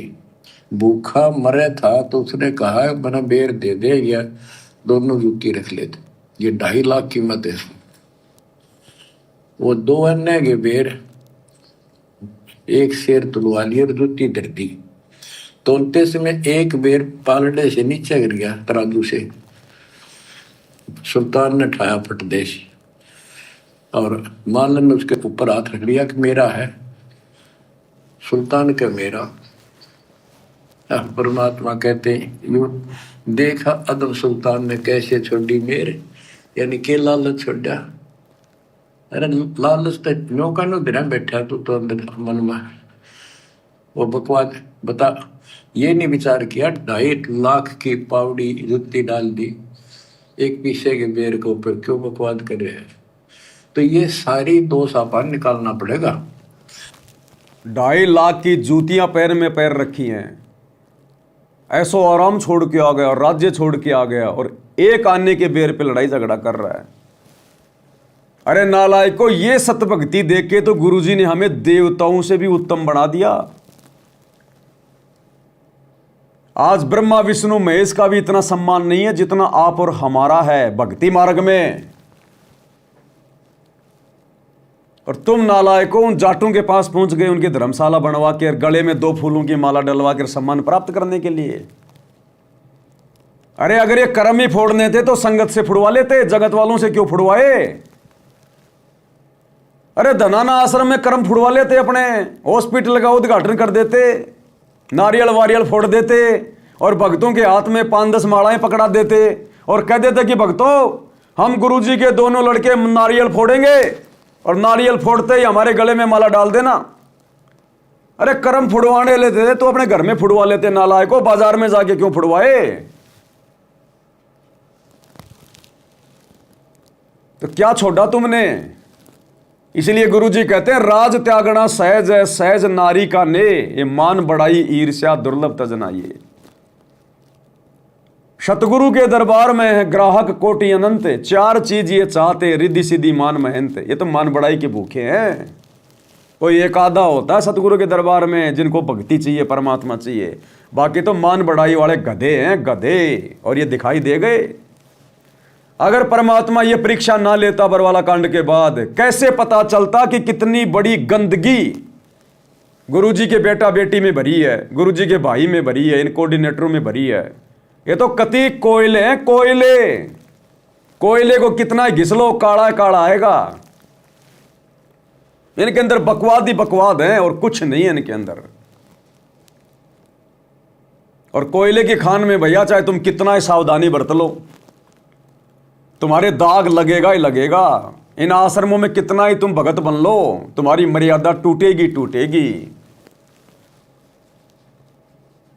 कोयले की खान में कितना ही जतन करो, काजल का दाग भाई लागे ही लागे। ये हाल हो रहा भाई संगत का। बिल्कुल मच्छंद्रनाथ बन गए सारे मच्छंद्रनाथ कि मरते मरते एक बार मजा तो ले लें। सिंगल दीप पहुंच गया, राजा के शरीर में घुस गया कि एक बार गृहस्थ जीवन के मजे तो ले ले। वो तो मैंने कभी लिए नहीं, मुझे पता ही नहीं गृहस्थ जीवन का आनंद क्या होता है। एक पल में सारी भक्ति का सत्यानाश करके आ गया। ले ले अब औरतों के मजे, ले ले राजा बन के रानी के मजे। सारी भक्ति डिस्चार्ज हो गई, निकल भी नहीं पा रहा था उस राजा के शरीर से मच्छंद्रनाथ।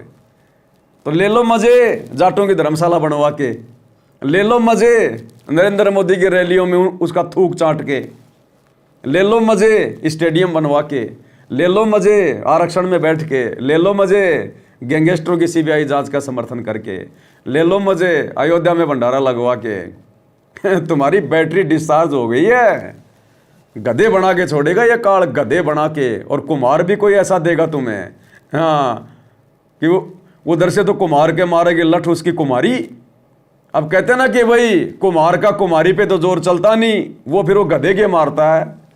तो तुम्हें ऐसे कुमार के नीचे डालेगा गुरुजी, गधा बना के, जिस कुमार की कुमारी कुमार को रोज मारती हो।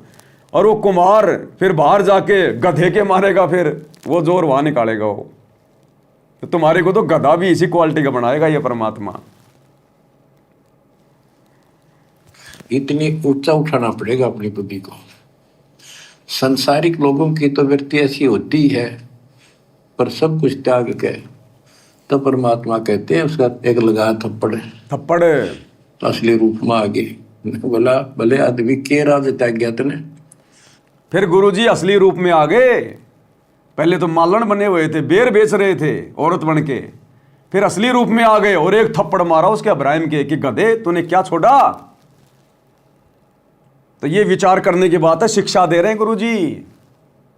किसी भी रूप में ये गुरु हमारी परीक्षा ले सकता है, किसी भी रूप में। सामने से कोई जवान कोई लड़की आ रही है, कोई बहन आ रही है, आकर्षक है, अब तुम्हें क्या पता कि वो तुम्हारा गुरु है, और तुम तो उसकी तरफ देखते रहोगे, अपनी भक्ति फोड़ लोगे अपने कर्म, और वो तुम्हारा गुरु है वो सामने से जो आ रहा हो। तुम्हें क्या पता, अब्राहिम को क्या पता ये मालन कौन है। ऐसे ही परीक्षा लेगा गुरु। तो जब भी कोई ऐसा विशेष कोई काल का दबाव महसूस हो, ऐसा कोई विशेष कोई आकर्षण किसी माँ में, किसी बहन में, किसी रात चलती हुई किसी औरत में, दूसरे के धन में, या वैसे भी हम लोग अपने अमल की बस में जा रहे हैं, खुले पैसे नहीं है, कंडक्टर थोड़ा सा जोर से बोलेगा, मैं कहां से लाऊं मैं इतने खुले पैसे, हर कोई मेरे को 500 का नोट दे रहा है, कहां से लाऊं मैं खुले। क्या पता तेरा गुरु है वो कंडक्टर, तेरी परीक्षा ले रहा है, तेरे को वो गुस्सा दिलाना चाह रहा है, तेरी परीक्षा लेना चाह रहा है, और तेरे को कहा क्या रे 500 दे रहे हो सारे के सारे, शर्म नहीं आती। अब तुम कहोगे ज्यादा ना बोले, 500 लेना तो ले ले। अब गए काम से, गए काम से। जगत तो कुछ भी बोल सकता है भैया, कुछ भी बोलेगा जगत तो। ये किसी भी रूप में आके गुरु हमारी परीक्षा ले लेगा, किसी भी रूप में, कैसे भी। जैसे अब्राहिम की परीक्षा ले ली मालन बन के, और फिर मारा एक थप्पड़। आज भाई अपने वास्तविक रूप में आके थप्पड़ नहीं मारेगा, आज तो रिजल्ट देगा फिर लास्ट में रिजल्ट। आज शो नहीं करेगा, परीक्षा भी ले लेगा और शो भी नहीं करेगा, फिर रिजल्ट मिलेगा। अब देख लो ना, गुरुजी का पूरा परिवार फेल, इनके कुकर्म बता रहे हैं ना भाई। जो गुरुजी के विधान से सत्संगों के विरुद्ध चलेगा वो फेल। पहाड़ जैसी बड़ी बड़ी गलतियां कर रही है, फेल। गुरुजी कुछ कह रहा है इनको? कुछ नहीं कह रहा, उल्टा इनको आशीर्वाद दे रहा, शाबाश बच्चों, मेरी आत्मा गदगद कर दी मेरी आत्मा गदगद कर दी। क्यों? क्योंकि मैं छटनी कर रहा था, तुम छट गए, गंदगी अपने आप छट गई, मेरी आत्मा गदगद कर दी तुमने। मुझे ज्यादा जोर ही नहीं लगाना पड़ा, मेहनत नहीं करनी पड़ी, बिना फिल्टर के कचरा साफ हो गया।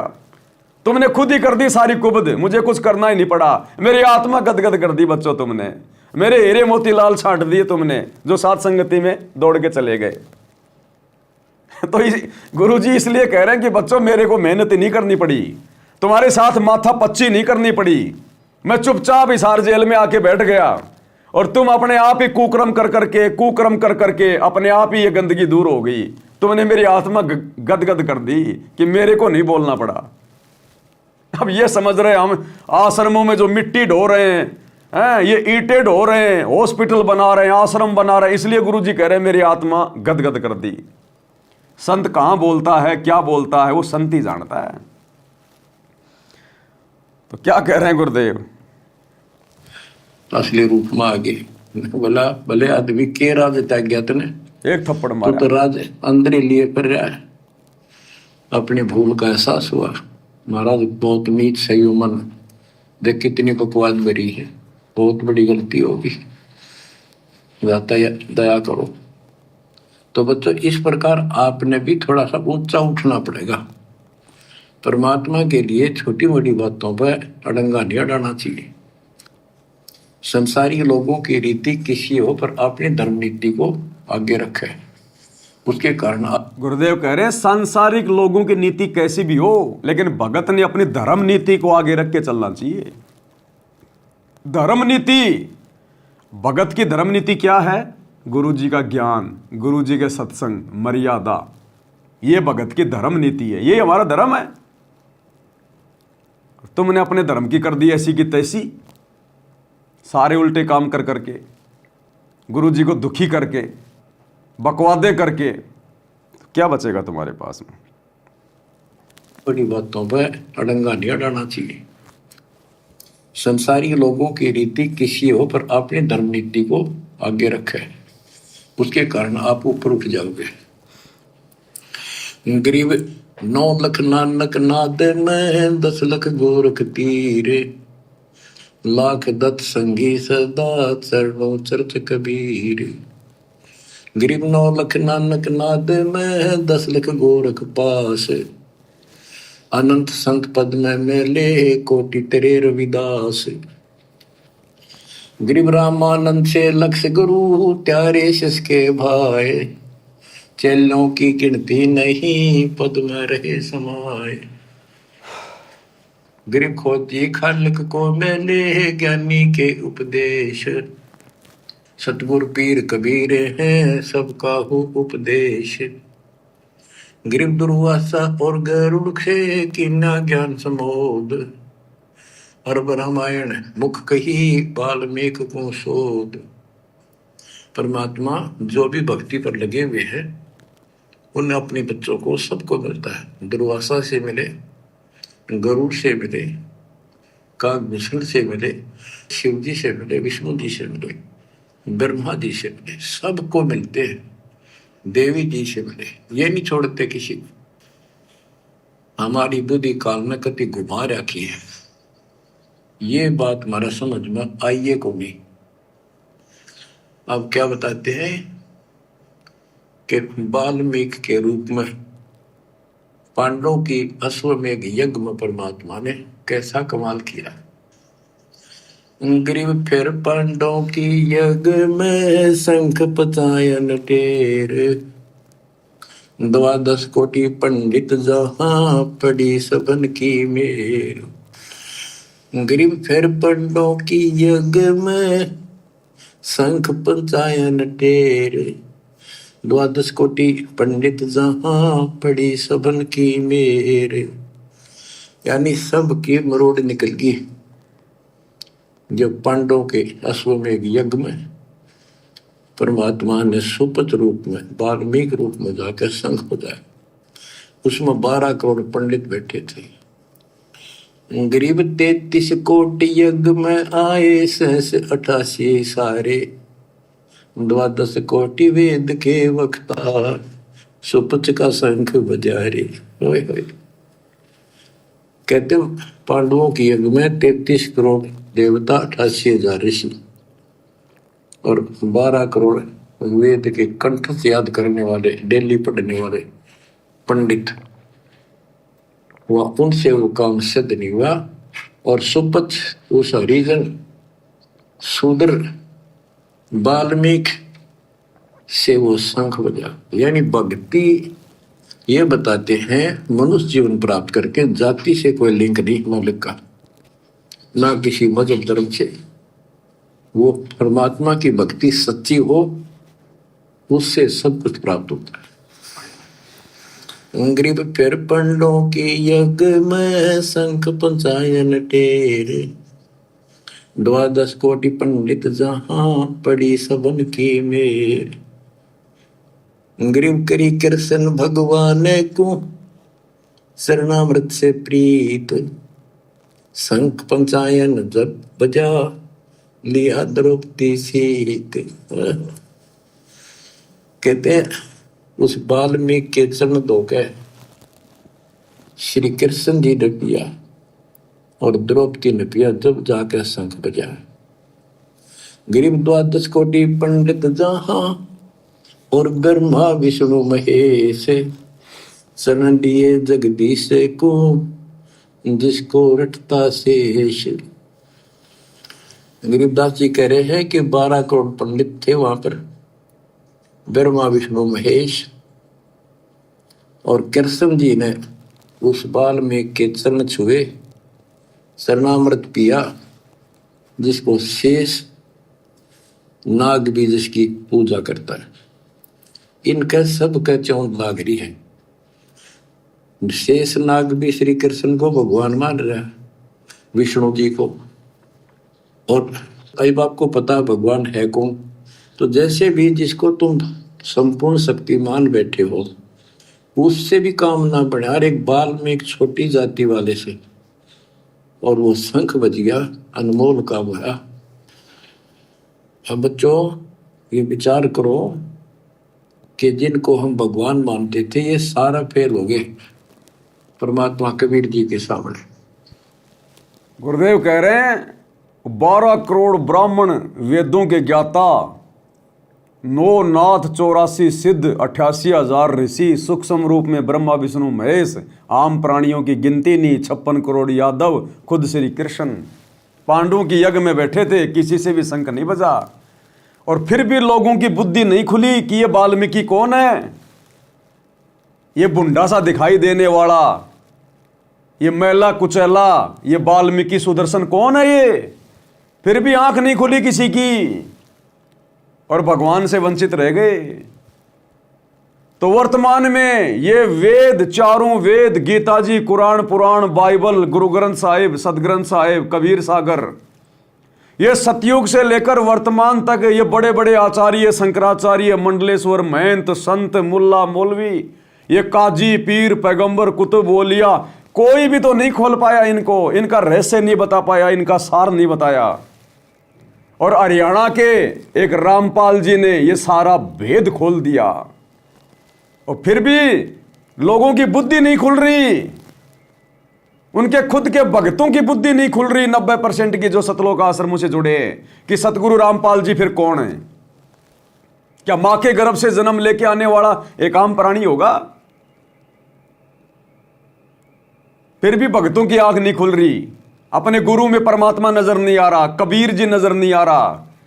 हरियाणा का रामपाल जाट ही दिखाई दे रहा है, अपने जैसा मानुष ही समझ रहे हैं, मां के गर्भ से जन्म लेकर आया हुआ मान रहे हैं। तो भैया जिस प्रकार द्वापर में वो बड़े बड़े पंडित मान बड़ाई में आके धोखा खा गए और भगवान को नहीं पहचान पाए, नहीं तो चरण पकड़ लेते उसी समय, आत्म कल्याण हो जाता, गधा कुत्ता नहीं बनना पड़ता उनको। आज पिछली पीढ़ी में ला छोड़ता परमात्मा। तो इसी प्रकार वर्तमान में पिछली पीढ़ी में आकर भी हम भक्तों की आंखें नहीं खुल रही।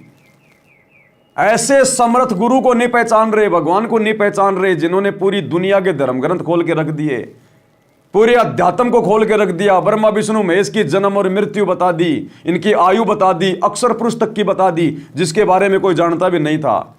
पूरी सृष्टि रचना खोल दी, ऊपर के चारों लोक खोल दिए। साहेब ने वेद दिया सब खोला अपनी सतलोक राजधानी का, और फिर भी अपने जैसा मां के गर्भ से जन्म लेकर आए हुआ मानुष मान रहे हैं। इसलिए तो गरीबदास जी बार बार कह रहे थे कि गलती मत करना, गुरु मानुष कर जानते वो नर के ये अंधे, ओए दुखी संसार में आगे यम के फंदे। तो सौभाग्य सत्सयोग भाई बहनों का, जिन्होंने अपने गुरु जी को पहचान लिया, अपने गुरु को परमात्मा मान लिया, कबीर देव मान लिया, और नकली कबीर देव की फोटो फाड़ फाड़ के फेंक दी, दाढ़ी मूंछ वाले नकली कबीर की। ना जून के महीने में उसका कबीर प्रकट दिवस मनाते हम। तो पहचाना किसने है? केवल सत्सेवकों ने। कहते हैं गरीब 12 कोटि पंडित जहां और ब्रह्मा विष्णु महेश, शरण दिए जगदीश ने जिसको रटता शेष। गरीब वाल्मीकि के बाल सम नाही तीनों लोक, सुर नर मुनिजन कृष्ण समेत पंडो पाई पोख। बच्चों, ये आप महाभारत में भी सुना करते पहले हम खूब, और ये क्या करते प्रश्न तो उठाया करते, वे कृष्ण जी से शंख नहीं बजा और उस वाल्मीकि सुपर सुदर्शन से कैसे बच गया। तो वो हमारे धर्म गुरु जैसा उत्तर देते हम उन्हें सच्चा मान लिया करते, सत्य है, क्योंकि स्वयं ज्ञान नहीं था। वो कहा करते थे कि सुदर्शन उनका परम भगत था। भगवान भगत को महिमा देते हैं। ये तो ये बात दिमाग में 33 करोड़ देवता, 88,000 ऋषि, ब्राह्मण 12 करोड़, क्या उनमें उसका कोई भगत नहीं था? श्री कृष्ण ने खा ली रोटी, शिव जी ने खा ली, ब्रह्मा जी ने भोजन पा लिया। ये तो यही बात समझ में यह कहानी के थी। तो ये तत्व ज्ञान था, ये उलझा रखा था 9 मन सूत। कबीर साहब कहते 9 मन सूत उलझिया, ऋषि रहे जखमार, सतगुरु ऐसा सुलझाते उलझे ना तुलजी बार। कबीर साहब क्या कहा करते थे 650 साल पहले कि 9 मन सूत उलझिया ऋषि रहे जखमार, और सतगुरु ऐसा सुलझा दे उलझे न दूजी बार। क्या 650 साल पहले उस दाढ़ी मूछ वाले कबीर ने ये ज्ञान सुलझाया था? क्या नहीं सुलझाया। किसी को वेद नहीं पढ़ाए उस कबीर ने 650 साल पहले, किसी को गीता नहीं पढ़ाई, किसी को बाइबल नहीं पढ़ाई। वो एक अनपढ़ की भूमिका कर रहे थे। उन्होंने ये सूत नहीं उलझाया, ये आध्यात्मिक ज्ञान नहीं सुलझाया 650 साल पहले। उन्होंने भी ऑप्शन छोड़ दिया कि सतगुरु ऐसा सुलझा दे उलझे न दूजी बार, कि इसको तो सच्चा सतगुरु सुलझाएगा। क्यों भाई? भगवान था ना, सुलझा देता 650 साल पहले। अब तुम कहोगे नहीं वो तो ठीक का समय नहीं था इसलिए नहीं सुलझाया, आज है ठीक का समय। तो आज अगर ठीक का समय है तो फिर वही कबीर क्यों नहीं आया? अरे फिर वही दाढ़ी मूछ लगा के क्यों नहीं आया? आ जाता फिर वही दाढ़ी मूछ लगा के सुलझाने के लिए, क्योंकि तो ठीक का समय आ गया ना। तो अब आ जाता दाढ़ी मूछ लगा के। तो अब सुलझाया है ये 9 मन सूत उलझा हुआ आध्यात्मिक ज्ञान। किसने? सतगुरु रामपाल जी ने।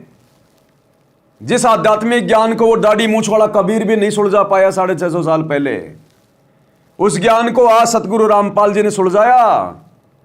इसलिए करें सतगुरु ऐसा सुलझा दे उलझे न दूजी बार। तो सतगुरु की भूमिका कौन करता है? कबीर भगवान। आज हम सतगुरु किसको कहते हैं? अपने गुरु जी को। और सतगुरु की क्या परिभाषा है? ना सतगुरु जननी जने और जाके माना बाप, पिंड ब्रह्मंड से रहित है नावा तीनों ताप। ये ज्ञान को आधार बनाना पड़ेगा। परमात्मा ने सामने थाली रख दी, अब तुम्हारे मुंह में नहीं ठोकेगा।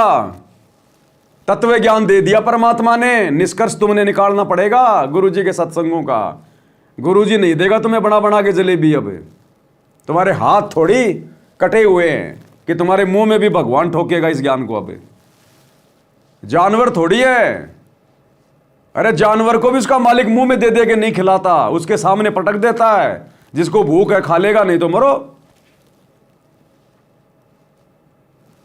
तो सतगुरु के सत्संगों को खुद ही समझना पड़ेगा, चिंतन मनन करना पड़ेगा, साध संगति से जुड़ना पड़ेगा, भीख मांगनी पड़ेगी, तब ये सद्बुद्धि देता सतगुरु, ऐसे नहीं देगा। तो ये उलझा हुआ ज्ञान आस उलझाया। सतगुरु की वाणी है अनमोल, इसे ना समझ सके अनबोल। साहिब का भेद दिया सब खोल, साहिब ने भेद दिया सब खोल, अपनी सतलोक राजधानी का। आज खोला वो सारा भेद। 650 साल पहले दाढ़ी मूछ वाले कबीर ने नहीं खोला भेद। उस समय तो मना कर दिया था कि धर्मदास मेरी लाख दुआई, ये मूल ज्ञान कहीं बाहर न जाई, कि इस मूल ज्ञान किसी को मत बताना। आज है उस मूल ज्ञान का डंका पीट दिया सतगुरु रामपाल जी ने। साहिब ने भेद दिया सब खोला, अपनी सतलोक राजधानी का। आज खोला भेद। तो कौन हुआ फिर असली साहिब, असली कबीर, असली सतगुरु? सतगुरु रामपाल जी। अब ये 9 मन सूत सुलझ गया। अब इस कलयुग में तो उलझेगा नहीं बच्चों। अजब गजब कर दिया दाता ने आपके ऊपर कलम तोड़ दी। ऐसा अजब गजब कर दिया दाता ने। कौन से दाता ने कर दिया अजब गजब? सतगुरु रामपाल जी ने किया अजब गजब। सारे शास्त्रों का निचोड़ निकाल के दे दिया, शत भक्ति मार्ग दे दिया, पूरा भक्ति का कोर्स दे दिया, और हिसार जेल में बैठ के 76 एक घंटे के वीडियो भेज के अजब गजब कर दिया। भूतो न भविष्यति, भक्ति इतिहास में कभी ऐसा नहीं हुआ कि जेल में बैठ के किसी ने 1 घंटे के सत्संग बाहर भेजे हों। ना कभी आगे होगा, ना आज से पहले कभी हुआ। भूतो न भविष्यति। तो अजब गजब किसने कर दिया? सतगुरु रामपाल जी ने किया। उस दाढ़ी मूछ वाले नकली कबीर ने नहीं किया। कहाँ है वो? दिखाई भी नहीं देता। कहाँ छुप के बैठा हुआ है?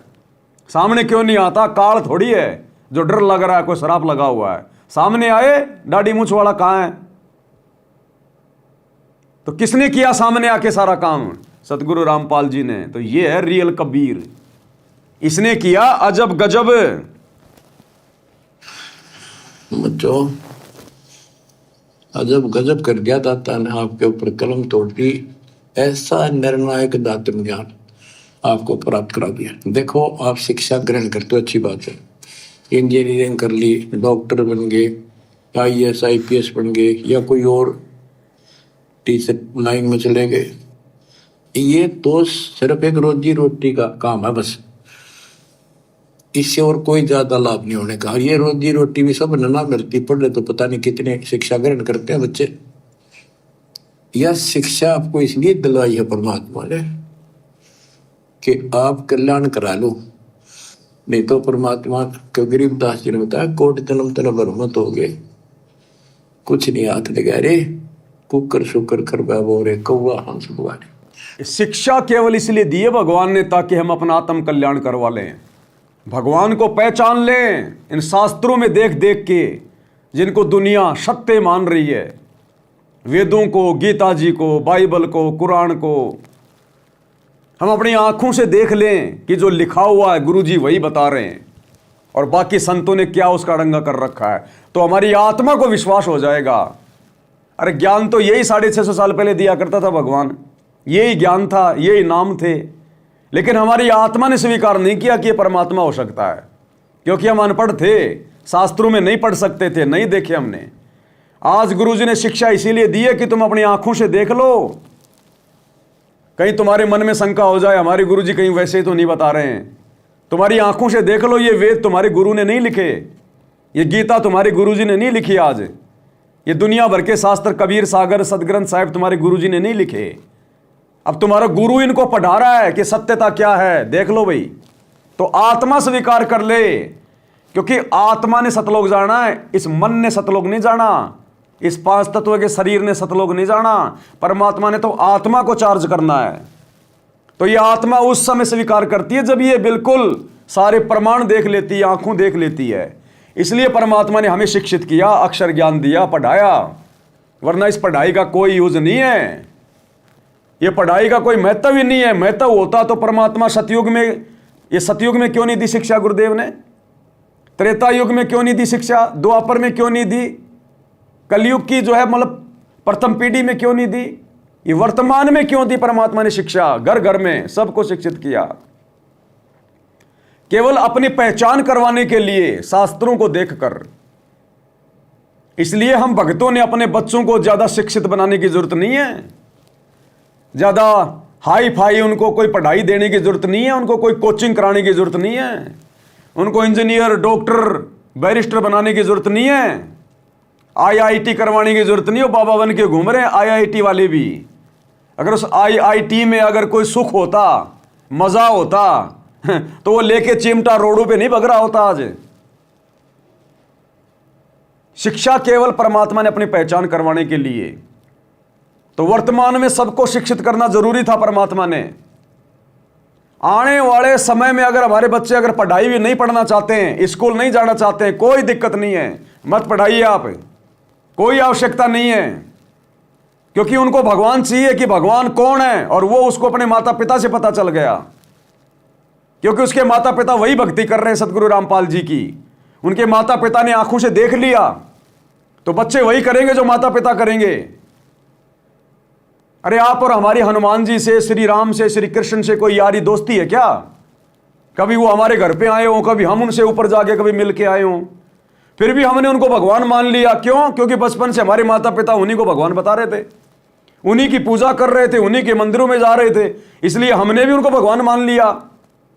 तो ठीक इसी प्रकार अगर आप अपने बच्चों को पढ़ाना चाहते हो तो केवल नॉर्मल शिक्षा, अगर आप भगत हैं तो, जगत की बात नहीं कर रहा मैं, सतगुरु रामपाल जी के भगत अगर अपने बच्चों को पढ़ाना भी चाहते हैं, 8वीं 10वीं से ज्यादा मत पढ़ाइए, अन्यथा आपका बच्चा वो बिगड़ेगा, आपके हाथ से निकलेगा। 8वीं 10वीं लास्ट पढ़ा दो उसको, लास्ट, क्योंकि वर्तमान वालों को पढ़ाने की थोड़ी जरूरत है। लेकिन हमारे बच्चों के आगे जो बच्चे होंगे वो अगर ना पढ़ना चाहें, कोई दिक्कत नहीं है, क्योंकि उस समय पूरी पृथ्वी पर सतगुरु का ज्ञान फैल जाएगा और घर घर में सतगुरु की भक्ति होगी। इसलिए हमने शास्त्रों में देखने की जरूरत नहीं है, फिर घर घर में गुरु जी के सत्संग होंगे, हमारे बाप दादा वही भक्ति करते हुए मिलेंगे, फिर उन बच्चों को दिक्कत नहीं है, फिर उन बच्चों को दिक्कत नहीं है। और फिर भी यदि कोई पढ़ना चाहे तो नॉर्मल पढ़ाओ, ज्यादा नहीं। हमने ये टीवी टावी नहीं बनाने, हमने मोबाइल नहीं बनाने, हमने वैज्ञानिक नहीं बनना, बनवा दिए परमात्मा ने जो बनवाने थे, वो सबके फॉर्मूले सेट हो गए। अब केवल बस वो माल जो है वो मशीन में डालना है, अपने आप वो मोबाइल बन के आता है बाहर। अब दिमाग लगाने की जरूरत नहीं हमने, परमात्मा ने जिससे दिमाग लगवाना तो उसका दिमाग लगवा के मोबाइल बनवा दिए, AC बनवा दी, कूलर बनवा दिए, गाड़ियां बनवा दी, हर चीज का फॉर्मूला तैयार करवा दिया। अब तो केवल लेबर का काम है, उस फॉर्मूले के अनुसार मशीन में सामान डालो, सारी चीजें निकल के बाहर आएंगी। अब फॉर्मूले की सब फॉर्मूले तैयार हैं। अब हमने वैज्ञानिक नहीं बनाना अपने बच्चों को, साइंटिस्ट नहीं बनाना, जिन चीजों की आवश्यकता थी परमात्मा ने दुनिया को ज्ञान दे के सब बनवा दिया। हमने तो केवल उनका उपयोग करना है, बस, इससे ज्यादा कुछ नहीं। और अपने भगवान की भक्ति करनी है, तो क्या मतलब इस पढ़ाई का? आगे पढ़ाई का महत्व ही नहीं रहेगा आने वाले समय में। जब सतगुरु का राज आएगा 2028 के बाद, जब से सतयुग शुरू होगा, इस पढ़ाई का कोई महत्व ही नहीं रहेगा। आपकी डिग्री देख के नौकरी नहीं मिलेगी, आपकी भक्ति देख के, आपकी मर्यादा देख के, आपका आचरण देख के, आपका स्वभाव देख के, इस प्रकार से आपको आने वाले समय में लोग अपने काम पे रखेंगे। आपकी डिग्री देख के नहीं रखेंगे। ये डिग्री वालों ने सत्यानाश कर दिया दुनिया का। आपके व्यवहार को देख के आगे आपको नौकरी मिलेगी, मजदूरी मिलेगी, डिग्री देख के नहीं मिलेगी। तो वर्तमान में तो पढ़ना थोड़ा जरूरी था, क्योंकि ये भक्ति की शुरुआत है। तो वर्तमान में अपने बच्चों को 10वीं 12वीं से ज्यादा मत पढ़ाइए, अपने बच्चों को भक्ति की तरफ ज्यादा ध्यान दीजिए। अगर वो एक बार डॉक्टर बनने की तरफ उसका ध्यान गया ना, तो भक्ति गई फिर बाढ़ में। एक बार यदि साइंटिस्ट बनने की, इंजीनियर बनने की, कोई और ऐसा बनने की अगर उसके मन में आ गई ना, फिर वो बेटा तुम्हारे हाथ में नहीं आएगा, फिर वो बेटी तुम्हारे हाथ में नहीं आएगी, फिर उसका ध्यान वहीं चला जाएगा, मैंने तो इंजीनियर बनना है, अब इंजीनियर बन के कौन सा वो भाई मंगल ग्रह पे जाएगी, और जा भी आएगी तो पत्थर के टुकड़ों के अलावा क्या लाएगी। तो 8वीं 10वीं से ज्यादा बच्चों को मत पढ़ाइए अगर उनका भविष्य चाहते हैं तो।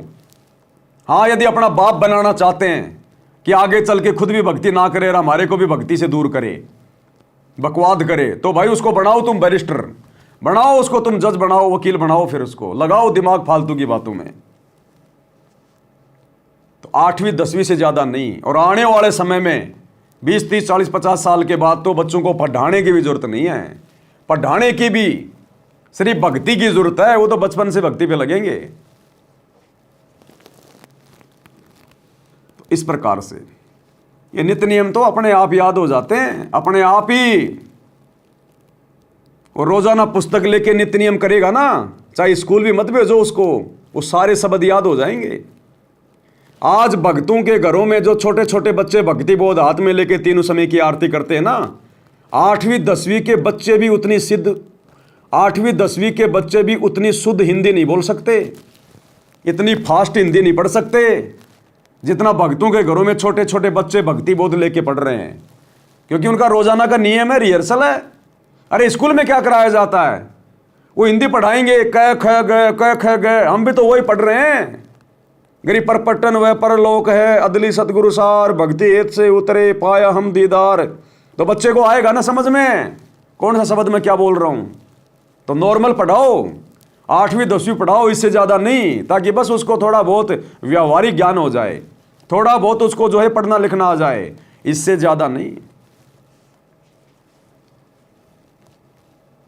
अब आजकल के माता पिता ने बच्चों को बेटा पढ़ पढ़ पढ़, अपने बच्चों से अपने सारी उम्मीदें लगा लेते हैं कि बस मेरा भविष्य तो मेरे बेटे के ऊपर है।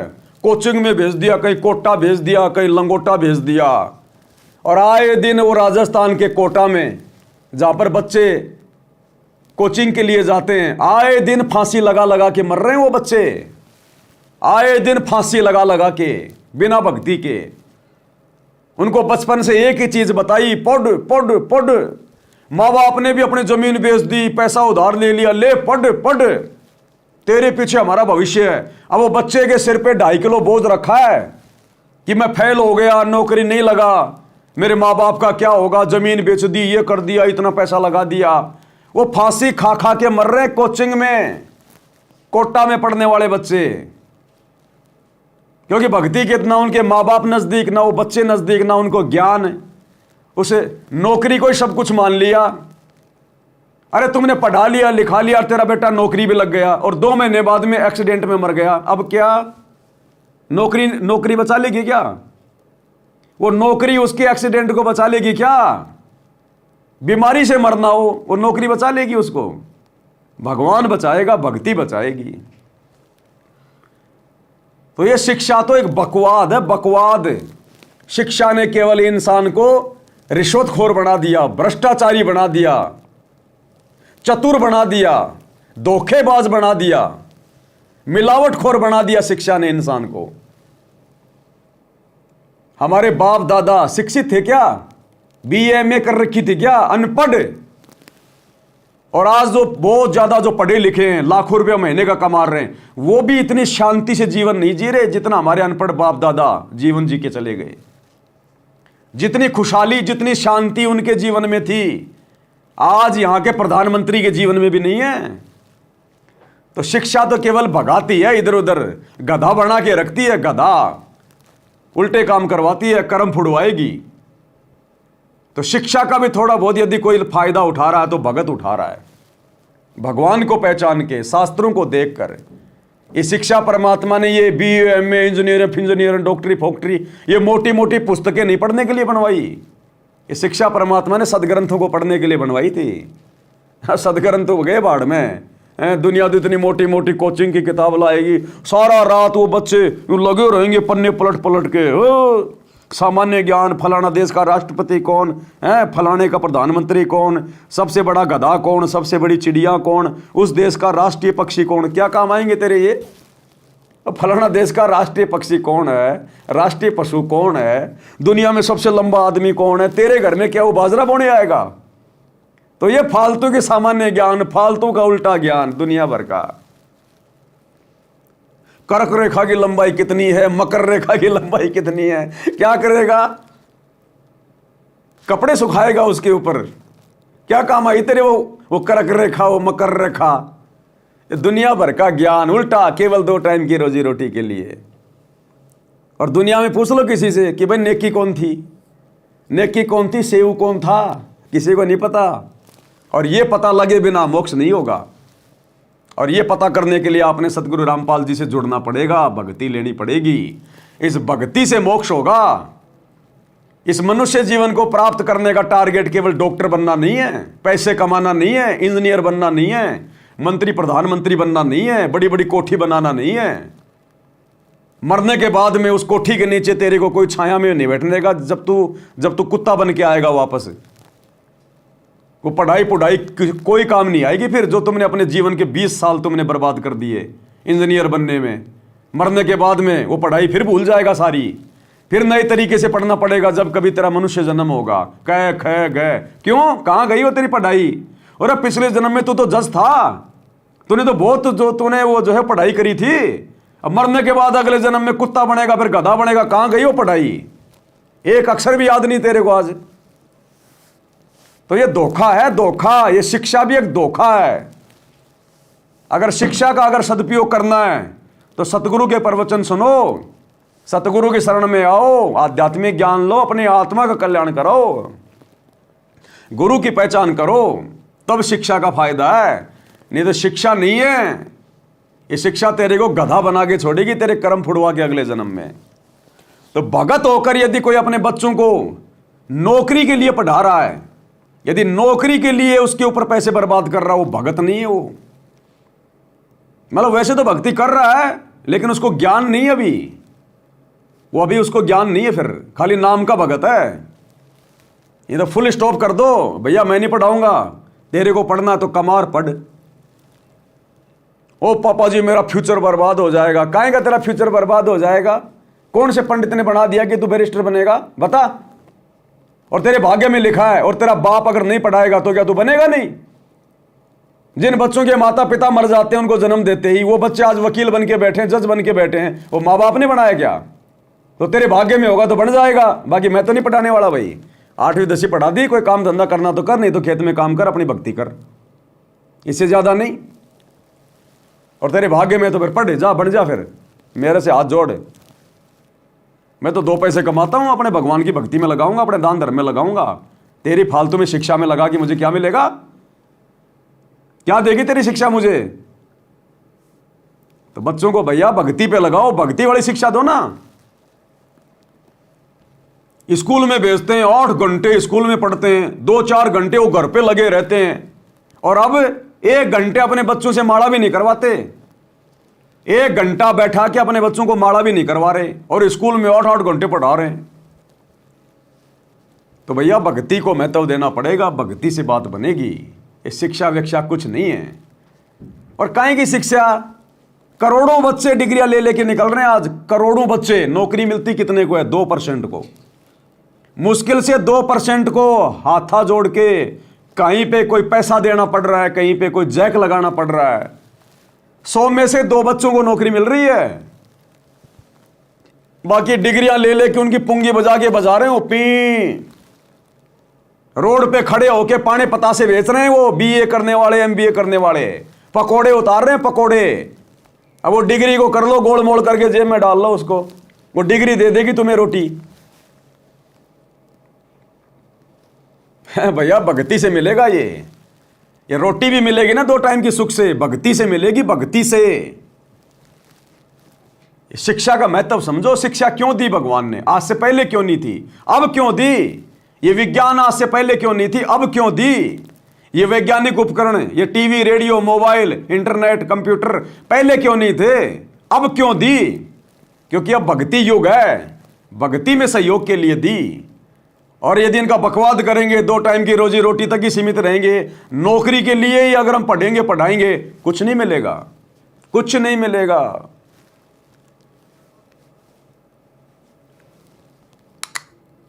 गरीबदास जी ने बताया, कोट जन्म तन भरमत हो गए, कुछ नहीं हाथ लगा रे, कुकर शुकर कर बाबो रे, कौआ हंस बुआरे। कोटि जन्म तू राजा की ना मिटी न मन की आशा, भिक्षुक होकर दर दर घूमा मिला न निर्गुण रासा। इंद्र कुबेर ईश की पदवी, ब्रह्मा वर्ण धर्म राया, विष्णुनाथ के पुर तू जाकर तो फिर पूछा। अब ठीक है, तुम ईशन फाइनल माल बैठे, बहुत अच्छा पढ़ गया बेटा बेटी, बहुत बढ़िया नौकरी लगी, वाह वाह वाह। अरे नो के इंद्र कुबेर ईश की पदवी, ब्रह्मा वर्ण धर्म राय, विष्णुनाथ के पुर तू जाकर फिर भी वापस आए। आज तो छोटी मोटी कोई नौकरी लग गया, कोई चपड़ासी लग गया, कोई प्रिंसिपल लग गया, कोई डॉक्टर बन गया। अरे गुरुजी कह रहे नालायको, तुम तो ब्रह्मा विष्णु महेश तक बन चुके हो। अब ये छोटी मोटी ये नौकरियां प्राप्त करके अपने आप को तुम धन्य मान रहे हो। मेरा बेटा नौकरी लग गया, फूला नहीं समारा, मिठाइयां बांट रहा है। और वो गधा कितनी बार बन लिया वो बेटा बेटी, वो गधी कितनी बार बन ली वो बेटा बेटी, वो याद नहीं है। और कोटि जन्म तू राजा की ना मिटी न मन की आशा, करोड़ों बार राजा बन लिए। अरे आज तो नौकरी कर रहे हो, करोड़ों जन्म तुम राजा के प्राप्त कर चुके हो, ब्रह्मा विष्णु महेश के तुम जन्म प्राप्त कर चुके हो।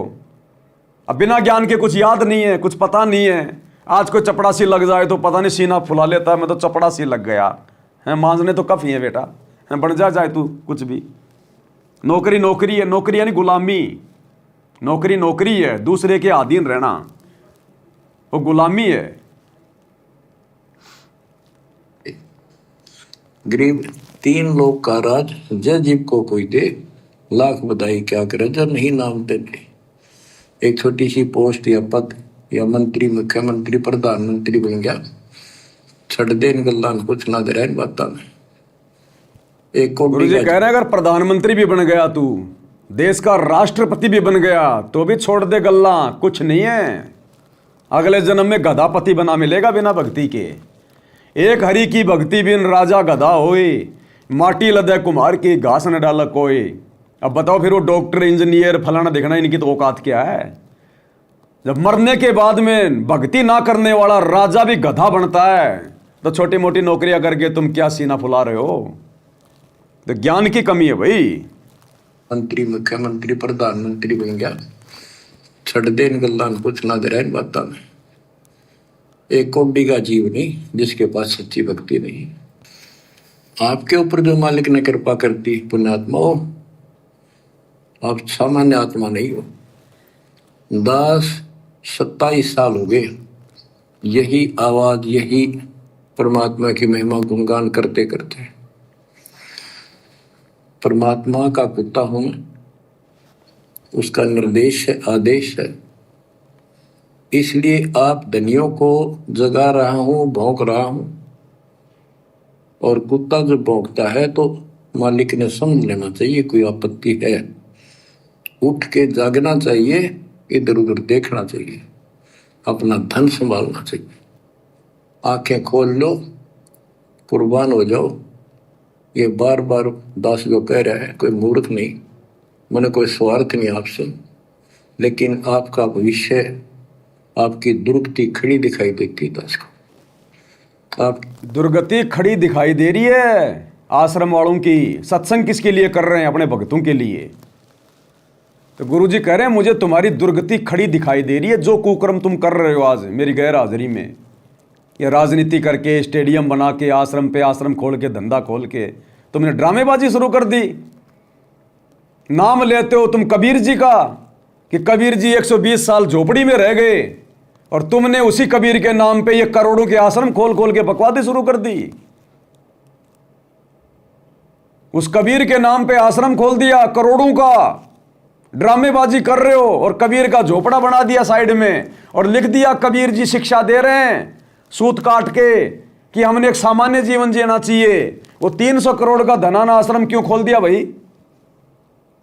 अरे नाम कबीर का, फोटो कबीर की, सूत काट रहा है, झोपड़ी कबीर की कि सामान्य जीवन जीना चाहिए, और ये 100 एकड़ जमीन लेके पटक दी धनाना में। ये क्या है?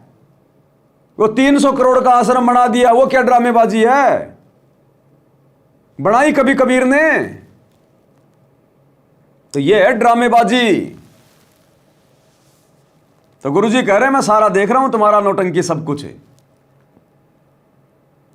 गुरुदेव कह रहे हैं तुम्हारी दुर्गति मुझे दिखाई दे रही है, तुम्हारा भविष्य। जो तुम ये बकवादे कर रहे हो, गंदी राजनीति, स्टेडियम, आरक्षणबाजी, आश्रमों में ड्रामेबाजी, भक्ति तुम करते नहीं, सत्संग तुम सुनते नहीं, दुनियादारी निभा रहे हो, यारी दोस्ती निभा रहे हो, बकवादे कर रहे हो, मर्यादा सबने तोड़ रखी है। तो गुरुजी कह रहे हैं मुझे सब दिखाई दे रहा है, तुम्हारी दुर्गति खड़ी दिखाई दे रही है। मैंने कोई स्वार्थ नहीं आपसे, लेकिन आपका भविष्य, आपकी दुर्गति खड़ी दिखाई देती है। आपकी ऐसी बिरान माटी असंग बार होली, कुत्ते कदे सूअर बनकर धक्के खाए आपने, अब भी डर नहीं लगता। अब तो ये नशा उतर जाना चाहिए आप लोगों का। क्या ये मैं भी बोलने जाऊं तुम सुने जाओ, या भेड़ वाले बीन मत बनाइए इसने। क्या कह रहे हैं गुरुदेव? किसको कह रहे हैं? अपने भक्तों को कह रहे हैं कि मैं बोले जाऊं, यानी मैं जेल से बैठ बैठ के सत्संग बोले जाऊं और तुम सुनते चले जाना, अनुसरण कोई इसके ऊपर जो है करना मत। तो कहते हैं भेड़ वाली बीन मत बनाओ इसको, जो कह रहा हूं ना उस पर अमल कर लो, ये बकवादें छोड़ दो जो तुम कर रहे हो। ये असंग बार होली, कुत्ते कदे सूअर बनकर धक्के खाए आपने, अब भी डर नहीं लगता। अब तो ये नशा उतर जाना चाहिए आप लोगों का। क्या ये मैं भी बोलने जाऊं तुम सुने जाओ, या भेड़ वाले बीन मत बनाइए इसने। इसका कुर्बान हो, जकड़े जाओ मालिक के साथ, लिपट जाओ, कुर्बान हो जाओ। ये कहने सुनने की बात नहीं है, कर पाने। क्या गरीबदास जी मूर्ख थे इतना मोटा ग्रंथ लिखा? क्या भगवान को लालच था आपसे जो 120 वर्ष तक हमारे बीच में इस गंदे लोक में कष्ट उठाया? आप उसके बच्चे हो, आप उसकी आत्मा हो, वो हमारा बाप है, वही माँ है, वो सब कुछ है, वो भाई है, वही बहन है। तुम्हें माता च पिता तुम्हें बंधु च सखा तुम्हें विद्या च द्रविणम, विद्या और धन दाता तू ही है। तुम्हें मम सर्वम देव देव, हे देवों के देव, हे मालिकों के मालिक, मेरे तो आप ही सब कुछ हो। ये भाव हो बेटा बच्चों तुम्हारा। और ये भाव गुरुदेव के आशीर्वाद से सत्सेवकों का बना है, सत्सेवकों का, साथ संगत वाले भाई बहनों का।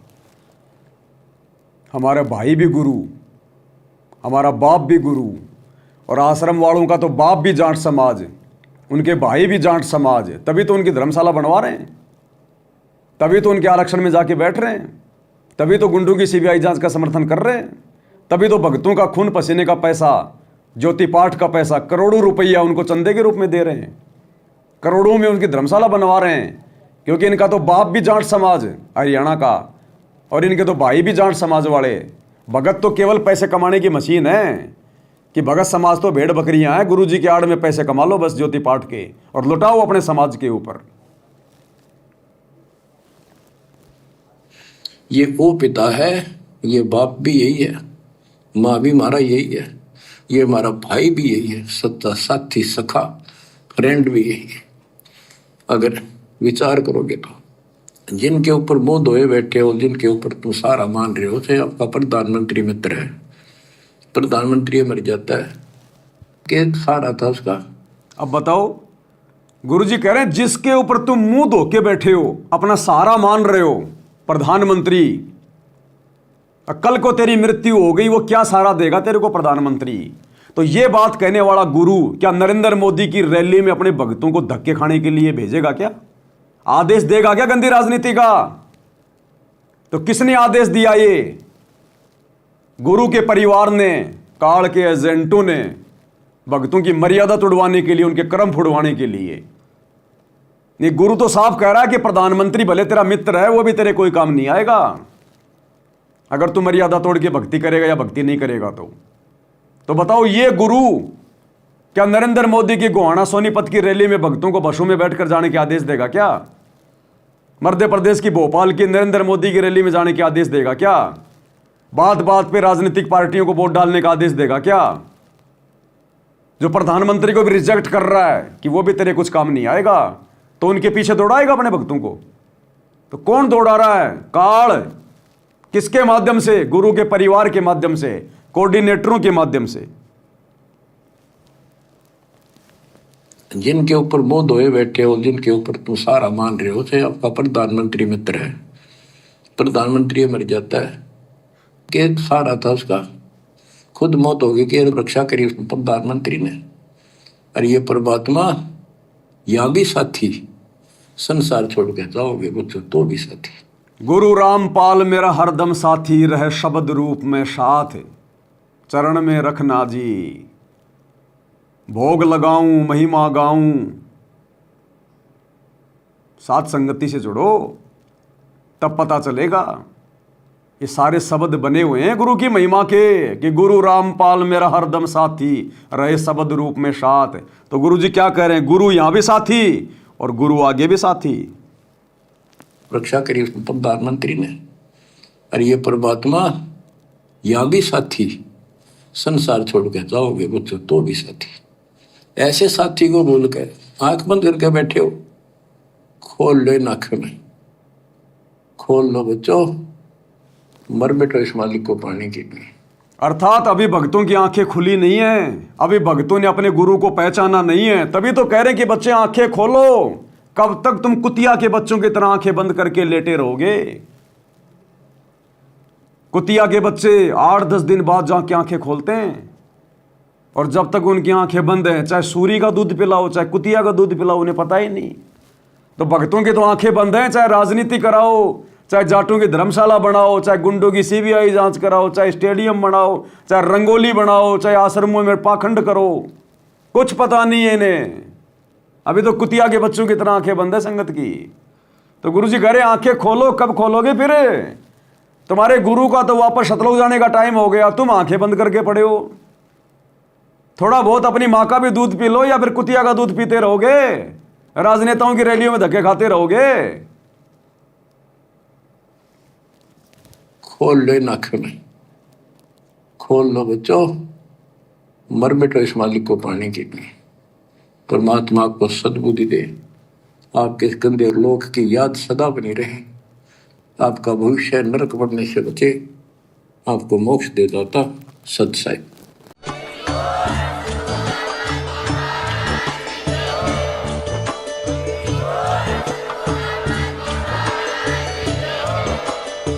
भाई जो गुरु बचन पे डट गे, कट गे फंद 84 के, कट गे फंद 84 के, कट गे फंद 84 के।